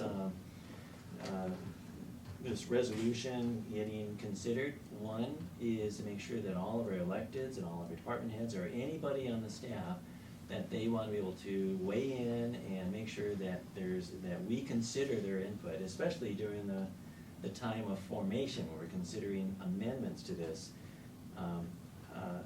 That in contrast to waiting until we have a public hearing, and then they come forth as a constituent, thinking that's the only time they have to be heard. It would be so much better if we make provision for them so that they can be heard up front, behind the scenes, or in a workshop, whatever. Because the concerns that I expect are being expressed by our staff really has to do with how healthy are we going to be as a staff, which is a very different perspective than what the constituents are. Well, how healthy are we going to be as a community? So now I'd like to make sure that we have plenty of opportunity for staff to address all of their concerns ahead of time. Why don't we, that would be probably, since we're having it in the hearing room, and one suggestion, basically, just to give you a basic, it's not written down in a large book somewhere, but staff are not encouraged by this administrator to give their comments during a public hearing unless they're specifically directed to have done research and present those findings at the hearing. So you should know that. Thus, what you're recommending and requesting is very prudent, in line with that policy. And the fact that in the last hearing, They were asked by Commissioner Stewart to be there. The budget office numbers were specifically requested by a commissioner to be there. Well, Okay. I think that's who we get our That's right. guidance from, is budget and. To your finance. point, it might be prudent, since you're having this meeting, since the elected officials have requested, and you're giving them the courtesy of meeting with you at board time on this, it might be the very same time, sir, to do that. And if I could pile on some support for that because of the folks I'm talking to, I think I'm kind of put these into two levels. I've got elected officials, and they're talking about this in terms of an economic development policy or a budget priority, kind of on that higher level, and then I'm working with appointed department heads or middle managers who have to kind of work in the weeds on this, the mechanics and the logistics of waiving TIFs or that kind of thing. And I feel like those people probably would like an opportunity to say, well, this is the consequences of if the language is such, and just kind of down into the actual language of the resolution and how it would work or wouldn't work. And so kind of got two different levels of staff or elected officials with questions. And so I think I would add to what Bill said, I think it'd be good to have a work session kind of type of environment, just to put all these things on the table and get good answers to them. Well, my concern about the work session versus on a one-to-one, so many things get twisted around and misreported, and it's a piece of policy in the working. Mhm. I am working it. I met with Pete Capel yesterday, and he brought up a very good fact that I missed. And so it's important that we talk to him on a one-to-one basis, rather than go out there and make the spectacle of ourselves or set us up to be ridiculed for trying to do something on a positive basis, and that's what I don't like to do. Commissioner Stewart, are you there? Steve? Hello? Yes, I'm here. Oh, Are okay. you awake? I am, sorry, it's a little hard to hear, it's Haley. Okay, we'd like for you to weigh in on this because because there's two ways we can approach this. One is that we as individual commissioners can ask the department heads and individual staff members and electeds to come speak and kind of advocate for each of our points of view, using our staff to do so during the public hearing. Or we can make sure that we have the conversation ahead of time during workshops and during one-on-ones to make sure that they know they've been heard and we are informed with their view. And the question is, do you want to be able to continue to invite them to advocate for your view on this or at the public hearing? Or would you prefer that we make sure that we engage them ahead of time and reserve the public hearing for our constituents? I think that, well, so as far as continuing to have staff advocate for an individual position, I haven't seen that. I've seen staff present information that has been requested, just as we've all done and have, and that's staff's role. Staff should, at the hearing, from my perspective, be an information source. And the information that we're asking so that we can have the information put forward for the public to see, for us to see, so that we can have the dialogue with the public, and they see what we're talking about. And I agree with Commissioner Milky that should be, as much as we can do, be facts and figures and don't get too broad in projection. Although, obviously, if we're doing something looking forward, even if it's for 6 months, 9 months, or a year, some of it's projection. It's just trying to make it as tight as possible, to make sure that it's not, not projecting it out in an unreasonable fashion. But as far as getting the information, getting input from the department directors and the elected, I understand what Commissioner Milky's saying as far as the electeds go. It's not the first time. I mean, we've had several hearings over the past few years that we'll have one or more of the electeds come in and want to testify on our policy, and it is, is what it is. But as far as having the board time or a workshop, maybe instead of board time, maybe we do a workshop. Maybe you're right, Commissioner Medor, we do a little workshop that we're able to get staff coming forward and saying, hey, these are the things that I'm thinking about and that I'd like you to think about, and same thing for the electeds, and just do that in a workshop ahead of the hearing so that we go in with all the information in hand and we're all clear about that, and we get a little information, and then we get a lot of testimony. So I think we're all on the same way. Are you on the same board? I'm okay with In other words, we'll see what we can do to make sure they're all heard, that we're tuned in to all the reservations in a workshop. And in addition, I think that whatever you do one-on-one would allow for more in-depth conversations. So, I think we're all on the same wavelength there. The second part of that question is, should we each invite our favorite board or staff members to come up and testify as a constituent, or should we leave, basically as a rule, allow that time to be used by constituents, in other words, non-staff? So that's always been the policy. We get staff reports, and staff reports are information for us that start every public hearing we do. We get a staff report, and a lot of times there will be multiple staff members who come up and provide information. But as far as having a staff member propose or support an individual solution, that's never been the policy, and it's never been the practice, and for good reason. It puts them in a really awkward space. We would Well, never do that. Well, actually, when we did when we removed our park fees, we had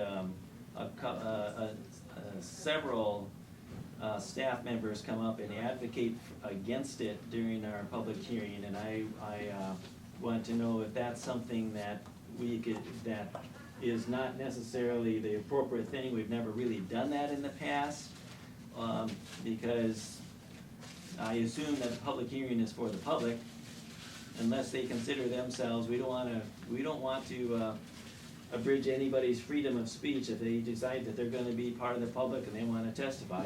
I assume that we give them the freedom to do so, but I assume also that we are not, as commissioners, asking them to come advocate on our behalf as a member of the public. No, absolutely not, but I don't remember that happening where we had staff members advocating for or against. I mean, sometimes they are gonna present information that, doesn't fit what you would like to do. Sometimes they're gonna present information that doesn't fit what any of us wanna do, and when that information comes, it's information. And we use that however we use it, you know, but their job is to present information. And I don't want to, and we have never, told staff, all right, I want you to get the information, be for this or against this. Staff produces information, and a lot of times it isn't necessarily what I wanna hear, but it's still information that I need to take into account. In other words, we would invite staff, if we as commissioners want to be able to have staff give a report, we would invite them at that time. They wouldn't just simply step up as a member of the public and testify for or against a resolution that we're considering. Is that what you're saying? Yeah, I mean, but, yeah, that's always been the case. Yeah, Okay. It is, just to add, as a staff person who oftentimes has that kind of information, I've never stepped in front of the board as a citizen and said, this is what I think y'all ought to do, first of all. And I've never presented information that I didn't think all three board members had asked me to come and present. And we And have no that- control that's over a very elected good officials point, and and a boards, but good under our point. my jurisdiction, they don't do that. A good point of clarification, that, Good. we come up there and we should present what we want to do, and then we have staff there for clarification or to ask questions. Because you asked us. Yeah, because we ask the question, not come up and do a presentation, because their presentation may differ from another employee. So I think that's when we have them sitting up at the table and trying to answer the questions that we ask, and that's where it should be. And when staff occasionally they do have rights as citizens. Mhm. We do, sometimes. No, you don't. And when staff exercise those rights, nobody can, I mean, obviously, Yeah. nobody can Sure. stop them, but most staff are pretty sensitive So to that balance. it's been brought up more recently, is that when you pull yourself off the clock when you want to testify as a citizen? Well, I'm a freedom of speech guy, so if staff feels like they want to be able to come in and advocate for this or that, more power to them. I just would like to know what's normal, and if we as commissioners are asking staff to come and testify before or after, but I think you've made it clear what's normal now. Thank you very much on that. And one of my last thing here, there is a commissioner's intern, Danny, who would love to be able to work as a helper for me. And that's a process that's, I guess, Axel, you've assisted with. I already. left a message, I have not connected with her Yeah, yet, so. she's only available for a short time as Okay. as an intern. So what I'd like to be able to do is whatever we can to just fast track that, rather than put her for the full, like multi-week, month No, orientation. we've had quite a few of those, even in the last year or two, especially short-term ones out. She'll come in, she'll probably sit down with Bill and I'll talk with her about what her interests are or whatever, or we'll just. That's what I'm not hearing. She's your intern, she's not gonna be for the office. Right. You originally told me she wanted to learn about county government and the commissioners, what the commissioners do. So what I told you, what happens is, we bring her in, we interview her, what would be the best experience for her. So I hear that she's your intern, so you just want to bring in and you'll take care of it? Well, I'm glad we're talking about it, because, if it was a general intern, find a spot in the county government. No, she stays here. Versus. Well, I wouldn't look around, Front I'll give 6 foot. Madeline the example. Madeline comes in once a week, she's a college student, and typically her and I sit down to talk about, you know, she helps with projects I'm working on, but she also helps Tina, Linnea, Rebecca, if they have something and I don't have something for her. She could help a member of the board. She does a whole number of things, but she has ongoing projects, and then also she helps out when there's overflow work. But in that case, you know, she came in and we talked about what her interests were and what would help her the most with where she wants to go with scholarship applications and school and all that, and we kind of set her up with a workload. Well, Right. that's one way, and there's been others, that, I mean, I have had, 2 interns who really did, you know, I sat down with them, and Axel did too, and talked about, like, what are you interested in?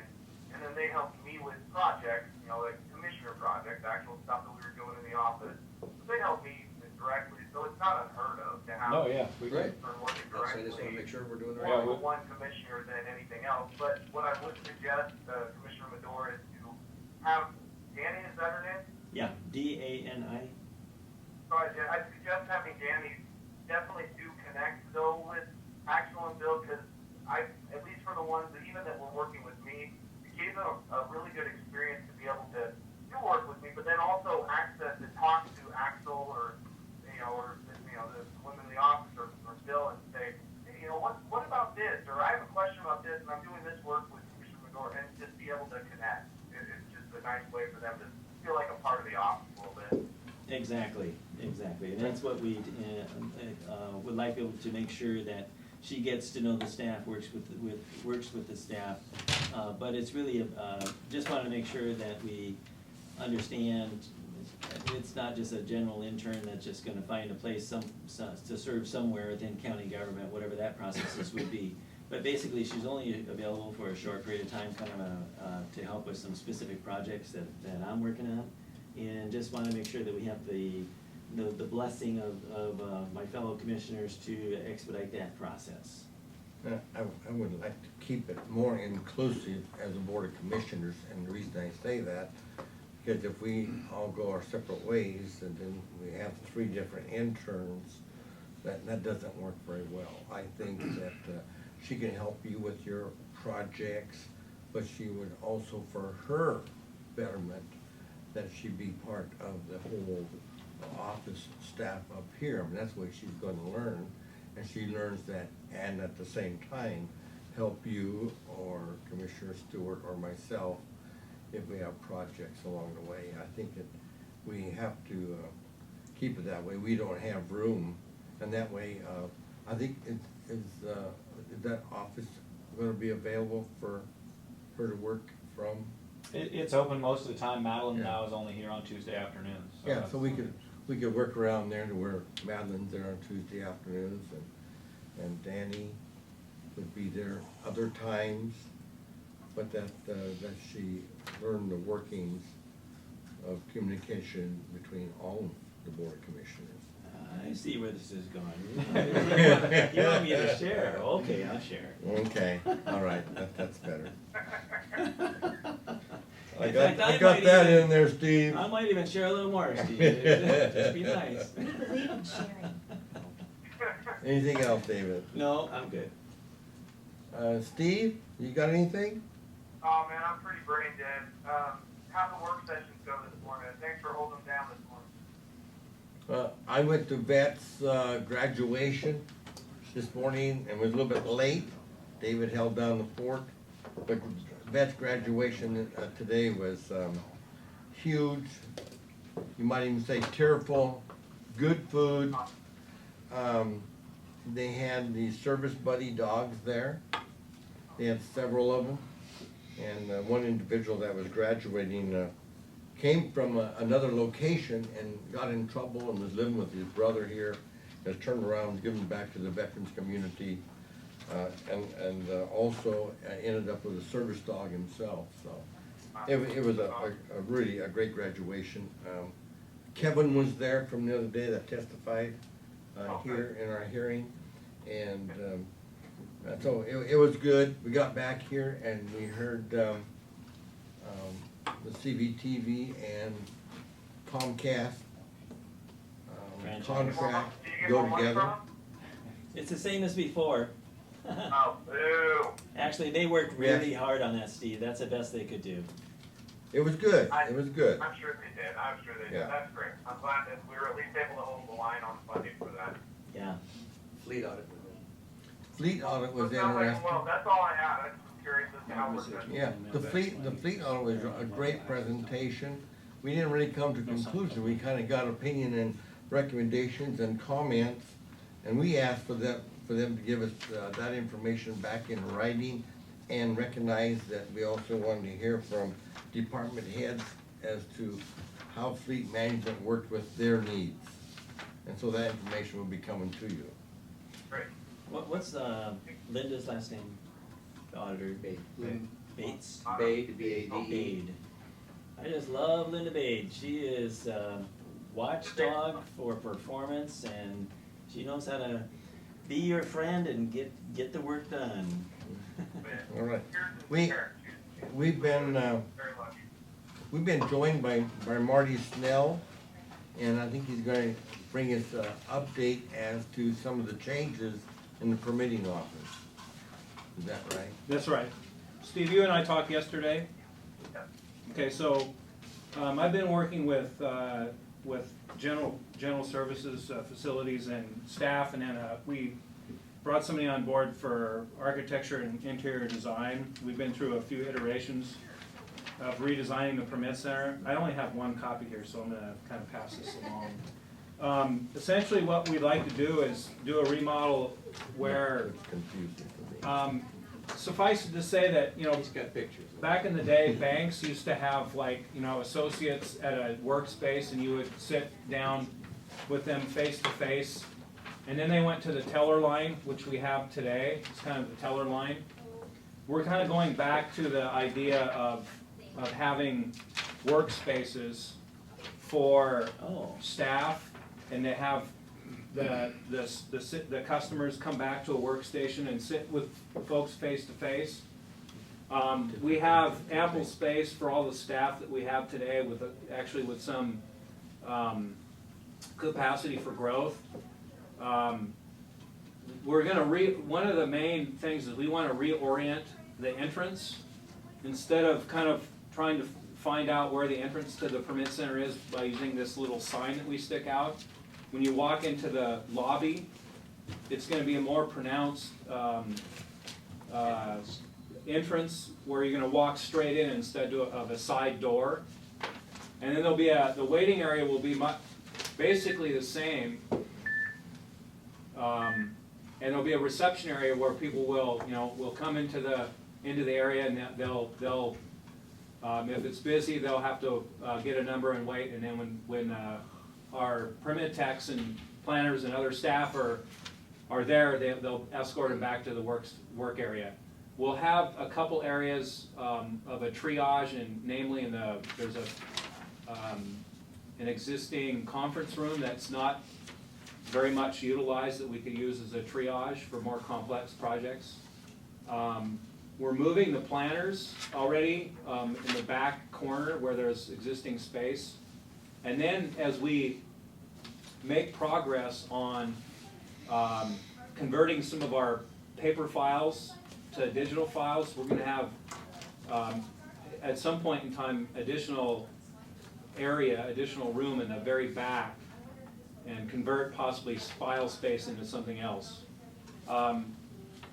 Laura Peterson's been great to work with, and we've got just an estimate on just a remodel of the permit center of between 125 and 175.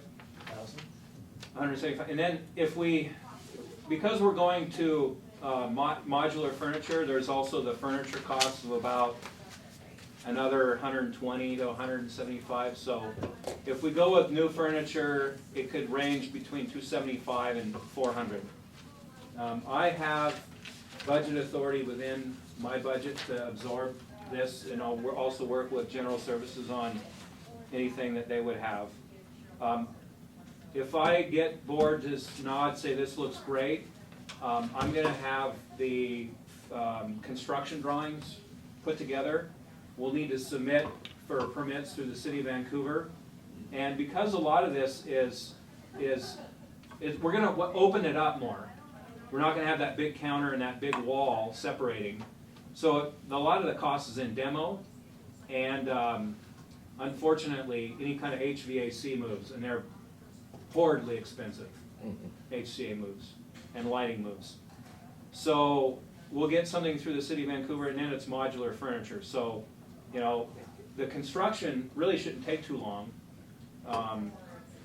And then getting the modular furniture set up shouldn't take long at all.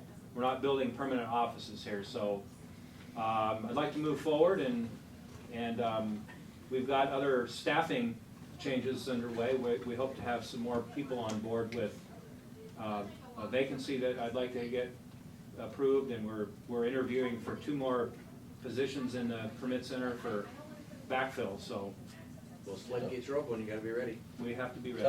Tell me that part again about you're able to do this under current budget. We I have- just want to hear that it's- again. Yeah, we have, in our, you know, in the community development budget, there's some general fund programs, but then there's 10, 11 programs, building and development. There's capacity within that to at least get the 275 number, so. Though it's we won't- serious, I was. that yeah. was a No, joke. no, it's, I won't have to come to the board for a request. Okay. You know, you're on tape saying that, Mark. Yeah. I'm on tape. Yeah, and we record And these, it's we also- record these, yes. I'll work with facilities though on some of the furniture costs, because we have a couple different suppliers where we get pretty deeply discounted furniture. I know that one is steel case, I think, or all steel, and then there's another. So we'll look at pricing out different modular furniture setups. And what we can get today, compared to the furniture that's in here from 10 years ago, looks much nicer. It's more, it's lighter, it's airier, I've seen different specs, and it'll look nice. It'll look really nice. So, we are still looking at and going back and forth with environmental services and the health department. Is your drawing Public- thinking, flexible enough? to- It'll be flexible enough, and what we're trying to do with public health is, at the beginning, is at least get some kind of like electronic portal, or through our aged Tidemark system, concurrent review electronically. So they submit, and then something automatically is routed over to public health. So I know our permit center manager is working with the on-site septic and well manager, the new fellow, Joe Laxon, so they're hoping to make a connection. Okay, but I'm hoping that the permit people themselves will recognize the trigger that will forward them to the health department Yeah. or not Correct. forward them. Yeah. Great job. I'm curious, Marty. Yeah. Our permit center has to go to the city of Vancouver to get our permit to remodel our permit Yep. center? This whole building, Yep. this whole building. Well, how long is that gonna take? Yeah. We're in your jurisdiction. How much is that? How much is that? Maybe I'll talk to Chad, he'll give us a Well, waiver. we've had 3 waiver discussions before on this building. They gave us a nice discount on this building. But I don't think it'll be much, because Right. it's not construction, it's taking. Isn't this called a tenant improvement? It is That's right. That- We've got a program for that, they should have a Remind them, program yeah. for us. Teach them how to do that. That's They- right. Work at 10. Yeah, Work we're at 10. doing this in I'll the let, city. I'll tell you a Yeah. little bit about that if you want. Absolutely. So question, Yeah. we've gone through, your staff has Yeah. gone through the lien process for residential. Yep. Question is, and especially if we end up passing this resolution and we end up with a whole lot of commercial, a Yep. whole lot of industrial business, anything to do with business, does this accommodate a much higher volume than what we're currently able to easily handle? Suppose we open the When we floodgates. hire plans examiners to review construction plans, and I've got a vacancy that I'd like approved, we're also gonna move the plan, this is not about the permit text, it's about the plans reviewers. Okay. So the plans reviewers, I need to, I talked to the building Yes or official no? about, yes. Thank to you, move- Marty. The quick answer is. I need to move some of the plans reviewers out of, instead of a mix of residential and commercial, dedicate a couple plans reviewers for commercial, office, industrial only, and that's all they work That's on. all. So that we get That's to like enough, a. a couple's enough? Well, we have a couple now, and we've got one vacancy review form that I'd like filled, and then Jim's talking about a position that we have that we could convert. Okay, keep in mind, Marty, that there's two very important things that go together. One is price, and Yep. we're doing that one really well, hopefully. And the other one is availability. Speed. Is speed. Yep. And the question is, does this put you into the stellar category of speed? Do you have what you need to make your staff We will. efficient, speedy, and not only that, but what other staff belongs in your department? From DES or from septic or from whatever, health service, whatever. Does this accommodate It an will. integrated, streamlined, business-friendly, make your customer successful process? It will. You had me sold when you said, at current budget, including And- an and- additional Yeah, position. we, with commercial development, I'm talking to the building official about, in the world of commercial construction, if you can submit a plan and 2 weeks later get that plan approved for actually picking up your permit, you are doing very well. And I'd like to have the resources available for somebody like Ron Frederickson or Team Construction in Braemar to submit a plan, Robertson and Olson submit a plan, 2 weeks later, they get their permit. That sounds- Yes. That's good. By the way, That translates for both of these guys. Yes. there's two ways that we can implement this whole thing. There's the wrong way, which is, I could implement it in the wrong way, and that is that, hey, our staff's available at your disposal, doesn't cost you anything, just come burn our time because we're here for free. That's not the way we're gonna do it. It really has to do with, if you come in and your staff and your permits, you've done your homework and you're ready to go, then you get good service. Correct. But you can filter them out. If they're coming in and they wanna brainstorm with you, ahead of people that have their plans ready, we are not going to We should. support that. We should, yeah. Yeah, but, pre-apps, where you do have people who just come in with an idea, with a concept, does that happen in here? Because I expect Hope to have some of those, where do they meet? They have been on the third floor. Okay, so Typically that's, on the third all floor. right, so you send them up there if they're not ready, and here if they're ready. Pre-apps are usually two you've got a parcel number and a dream. You don't Yeah. even have your site improved or Okay, so you don't get construction involved in drawings. that? No, well, we do, Oh, yeah. we do, absolutely. But it Okay. takes it's a multidiscipline at pre-app. It's a really cool thing. It speeds them up later on. They get them Yeah. around the table up front. They get a lot of resource around the table. Okay. They spend time with them. They Okay. line them up so they know what they need. So those Okay. guys, and the Okay. good construction guys, use that pre-app Yeah. time really well. Yeah, and I wanna make sure that that also is streamlined, that we've accommodated them so that, because it may be that you're gonna kick a lot of people out here and said, you need to go back to pre-app. And there's a really good resource up there to help you with that process, but this department is for plans that are pretty much ready. Pretty much right. It's improving the supply So chain to us. do we need to focus any more on the pre-app resources? No, we're just doing the building right now. Yeah.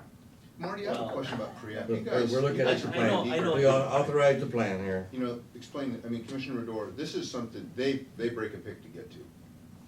When somebody, that's such a benefit for the department. The department prioritizes pre-application conferences. They make time. Yeah.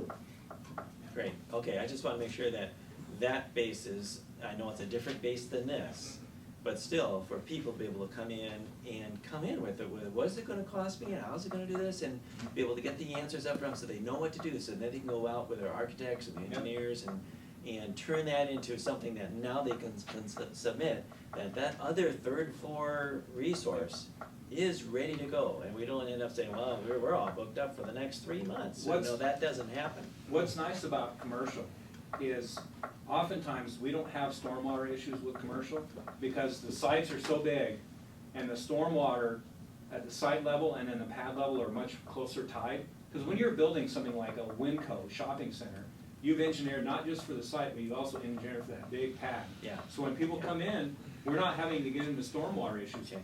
Or they have engineered plans that we look at, they're Okay. approved, they're done. And then we just get straight away to the Great. ground up construction. Or you want this authorized? Yes. You have votes. All right. Oh, yes, you do. I do have a question there. Yeah. When would you start and when would you finish, and how are you gonna get the flood of permits through while you're constructing? Well, I need to get construction drawings, and I'll let the folks go right away. Are you gonna be able to process permits speedily while you're doing, what are your, Well, I'd like to get this done like over a long weekend. oh, now you're cooking, you got my vote. Okay. Okay, Okay, okay, great. all right. Yeah, I don't Thank want- you, I don't Marty. wanna interrupt Steve, are it. you good Good with that? plan? Yeah, I'm great with it. You- Yeah, okay. Marty told me about it yesterday, and I got more information. today. You knew about this all along, why don't you say Long something? weekend. Highway 99, Oh. sign enforcement approach, we're coming to. I didn't bring a flyer. Well, the board, well, we have problems with people ratting out each other on Highway 99 for sign Competitors, enforcement. huh? Yes. Yes, so, and we only operate on complaints. So- So what we wanna do is the first phase, before we come to you in the work session, which I will ask you for here, on Highway 99, is to send out a nice postcard that simply talks about what the sign ordinance says, and that we've been led to believe by someone who called us that you need to probably do your sign a little bit differently, and so on and so forth, to be kind of a very soft Very good idea. approach. Very good And idea. then they wanna do that now because they're very prolific. Then what we wanna do is come to you with what the current ordinance says and what the current practices are, because Commissioner Melky's had a case, you've had a case, and just talk to you about, do you wanna continue to maintain the sign ordinance the way it is and the way we enforce it, or do you wanna make some changes? I think we might come back and make some changes. Yeah. I'd like to be able to learn about each of the individuals that have been complaining about, to actually go out there and for me to get tuned in firsthand, because maybe there's a root problem that's driving us and. You're a brave man. Well, I love It's very problems simple. because. Drive you down can- Highway 99 from, what's the street, from Just the from railroad. 63rd on. From the railroad overpass to 78. I'll do that, but can you equip me with the specifics of who complained, who they complained about, and the history behind that, because I'll get you something. whatever we can do to eliminate the root of the problem, the better. Maybe we need to make some changes out there, okay? And that, we need to look at the I- sign code then. It starts with competitors, Yeah. where people that just don't like your sign, or someone thinks they have a It's oil change site business. problem. Yeah. Well, so you're gonna set me up with the specifics, because, Next week, we're having sign 101 classes in the training room. So, Send out the Okay. postcard. that's a great idea, great idea. Hopefully, in many cases, they'll fix it themselves. But I think anytime you have complaints, that's when we quit taking anonymous complaints, because we had competitors complaining about their competitors, just to make it more difficult, where they were working on their signs instead of making a living, doing what they were hoping to do. Okay, anything else on that? That's it, no, that's good. Thank you, Marty. Great idea. Quite an undertaking. One weekend, eh? A long weekend. Okay. Just Right. one Okay, coming I'll up. have to help with the demolition. A long weekend could be Friday, Saturday, Sunday, Monday. Come on, Commissioner, you're looking. A long weekend to me is 4-day weekend. David, do you have anything That's else? okay, that's okay. Anything else, David? Yeah, thank you. No, so we have, I had a couple things. I want to share some of the things that I was concerned with on fee holiday that we may or may not have been aware of. And one of those things will probably, and it's called constructive amending. Under section 5, see, the bad thing is that we had to have a place to start, so we took a very rough draft of a fee holiday. That doesn't mean a whole lot, because it's not gonna look like this when we get done. So, under section 5, Pete and I was talking about this the other day, and he brought to my attention, and that is to, after the person qualifies for their waiver and whatnot, that we would take the money from the road fund and give it back to the TIF district. That would be not really a constructive way of doing that, because it's basically the same thing. We use the same road fund, and one's is the transportation impact fee, and the other is the road fund. If we go back down the road and go back and address these issues at a later date, and we've been talking about this for a long time, haven't moved forward with that, is to, what is it by law that restricts us to how many transportation districts we're required to have? Do we have to have 8? Can I have 2? And the advantage of that, once again, it gives our staff flexibility to do what they have to do. And while you still have a transportation impact fee, it gives us the ability to do the, by priority, do road construction or improvement someplace else rather than in a district that doesn't really need the improvement.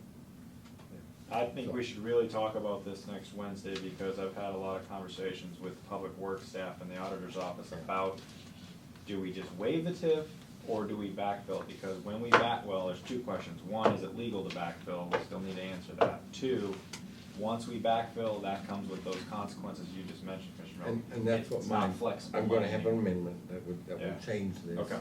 to not backfill. Actually, Chris is already working on one for me, because Chris, Okay. I think, already has the solution for that, and he calls it, I think, the public share, and it allows the flexibility. It really gives the best of it, of all of those trade-offs.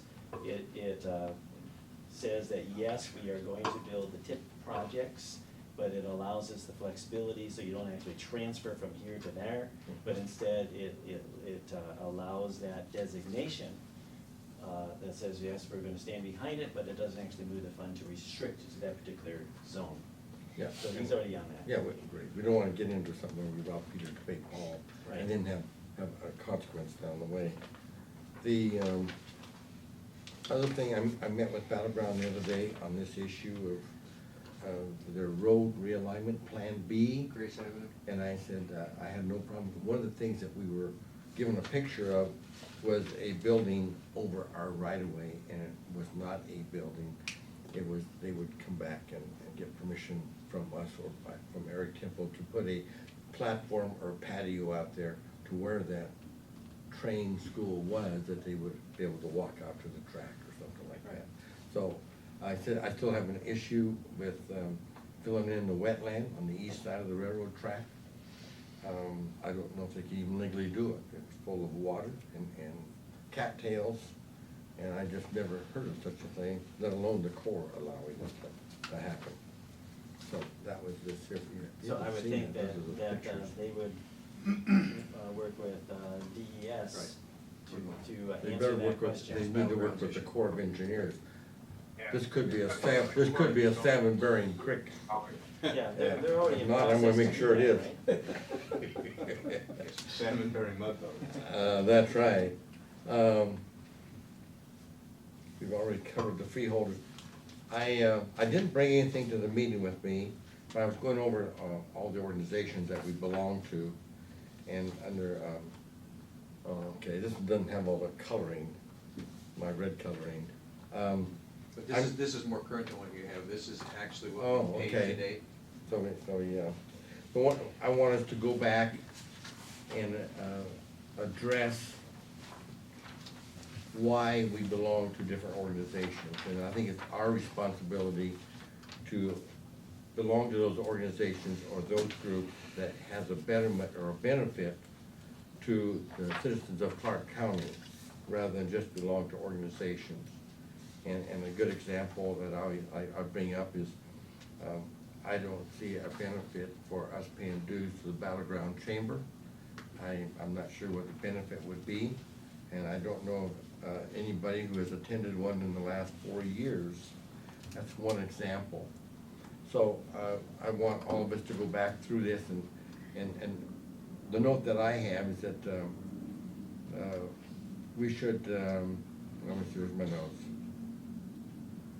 We should be supporting working groups to improve or enhance or betterment of Clark County. Social functions may be okay for politics, but it's not okay for us to be involved in.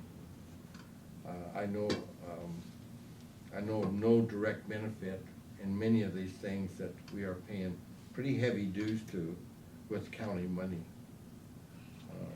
I want all of us to go over that, bring back at a later time for discussion as we move forward with the idea. We'll be happy to bring back a report, sir. That'd be great. Bill, And- can I just supplement that a little bit? I You see may, yes, there's- sir.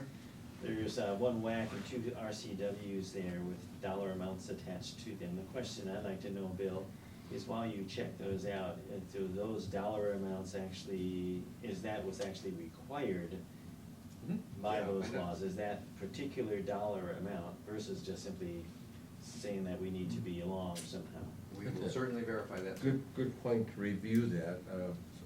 Southwest Air Pollution Control, or Clean Air Agency now, is an example, and I think on that there we pay 33 cents per Yeah, it's a statutory. person. Right.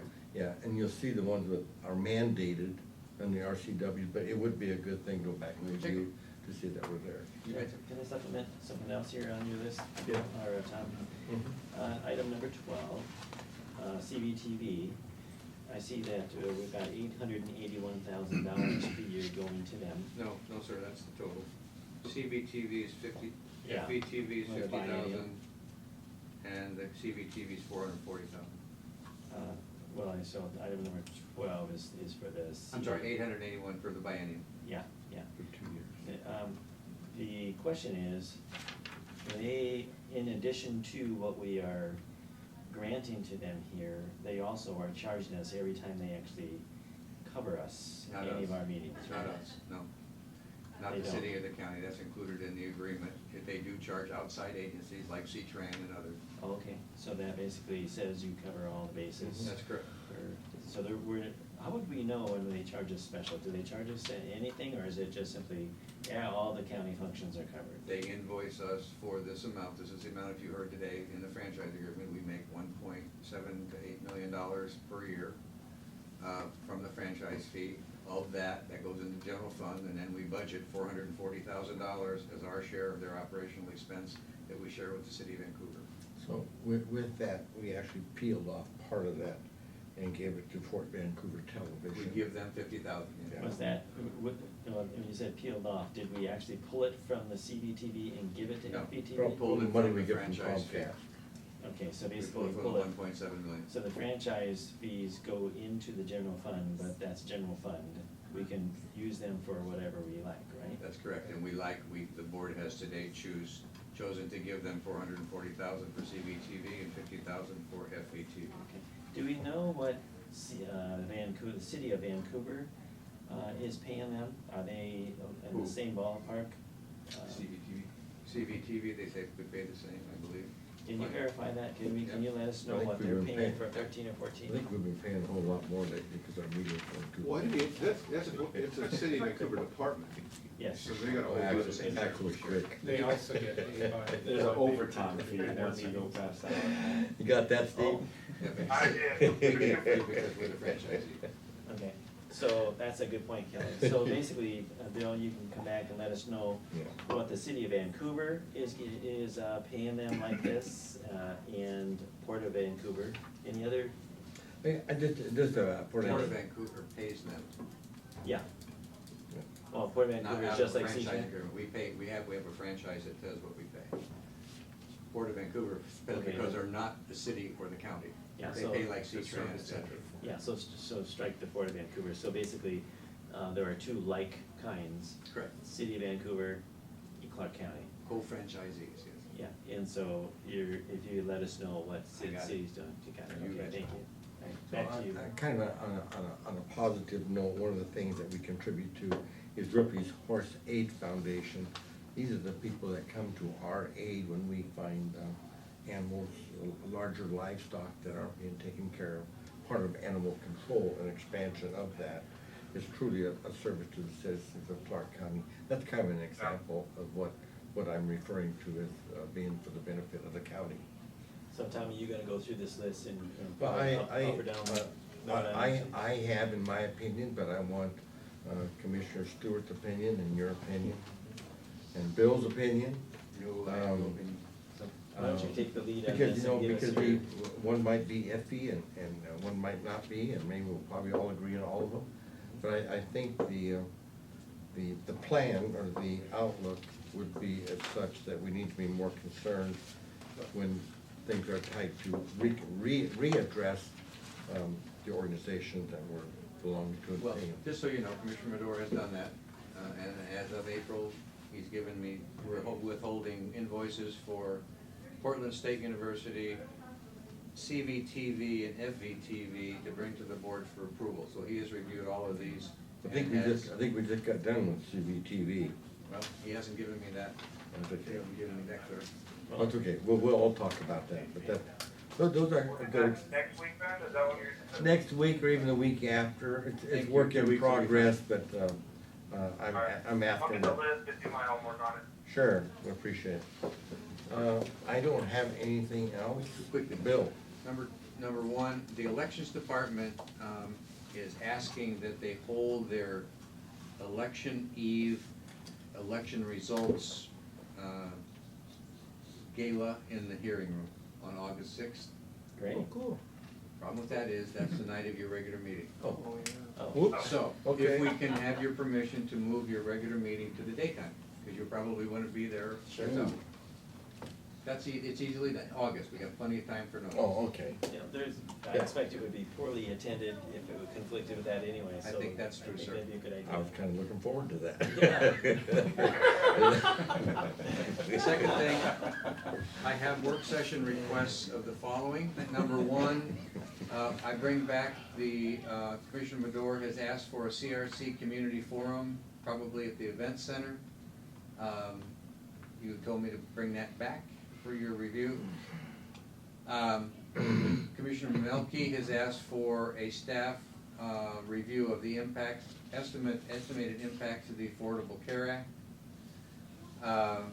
Since we're back in the saddle again with economic development, CREDC, they would like to come on a quarterly basis to report on the progress of the implementation of the economic development plan.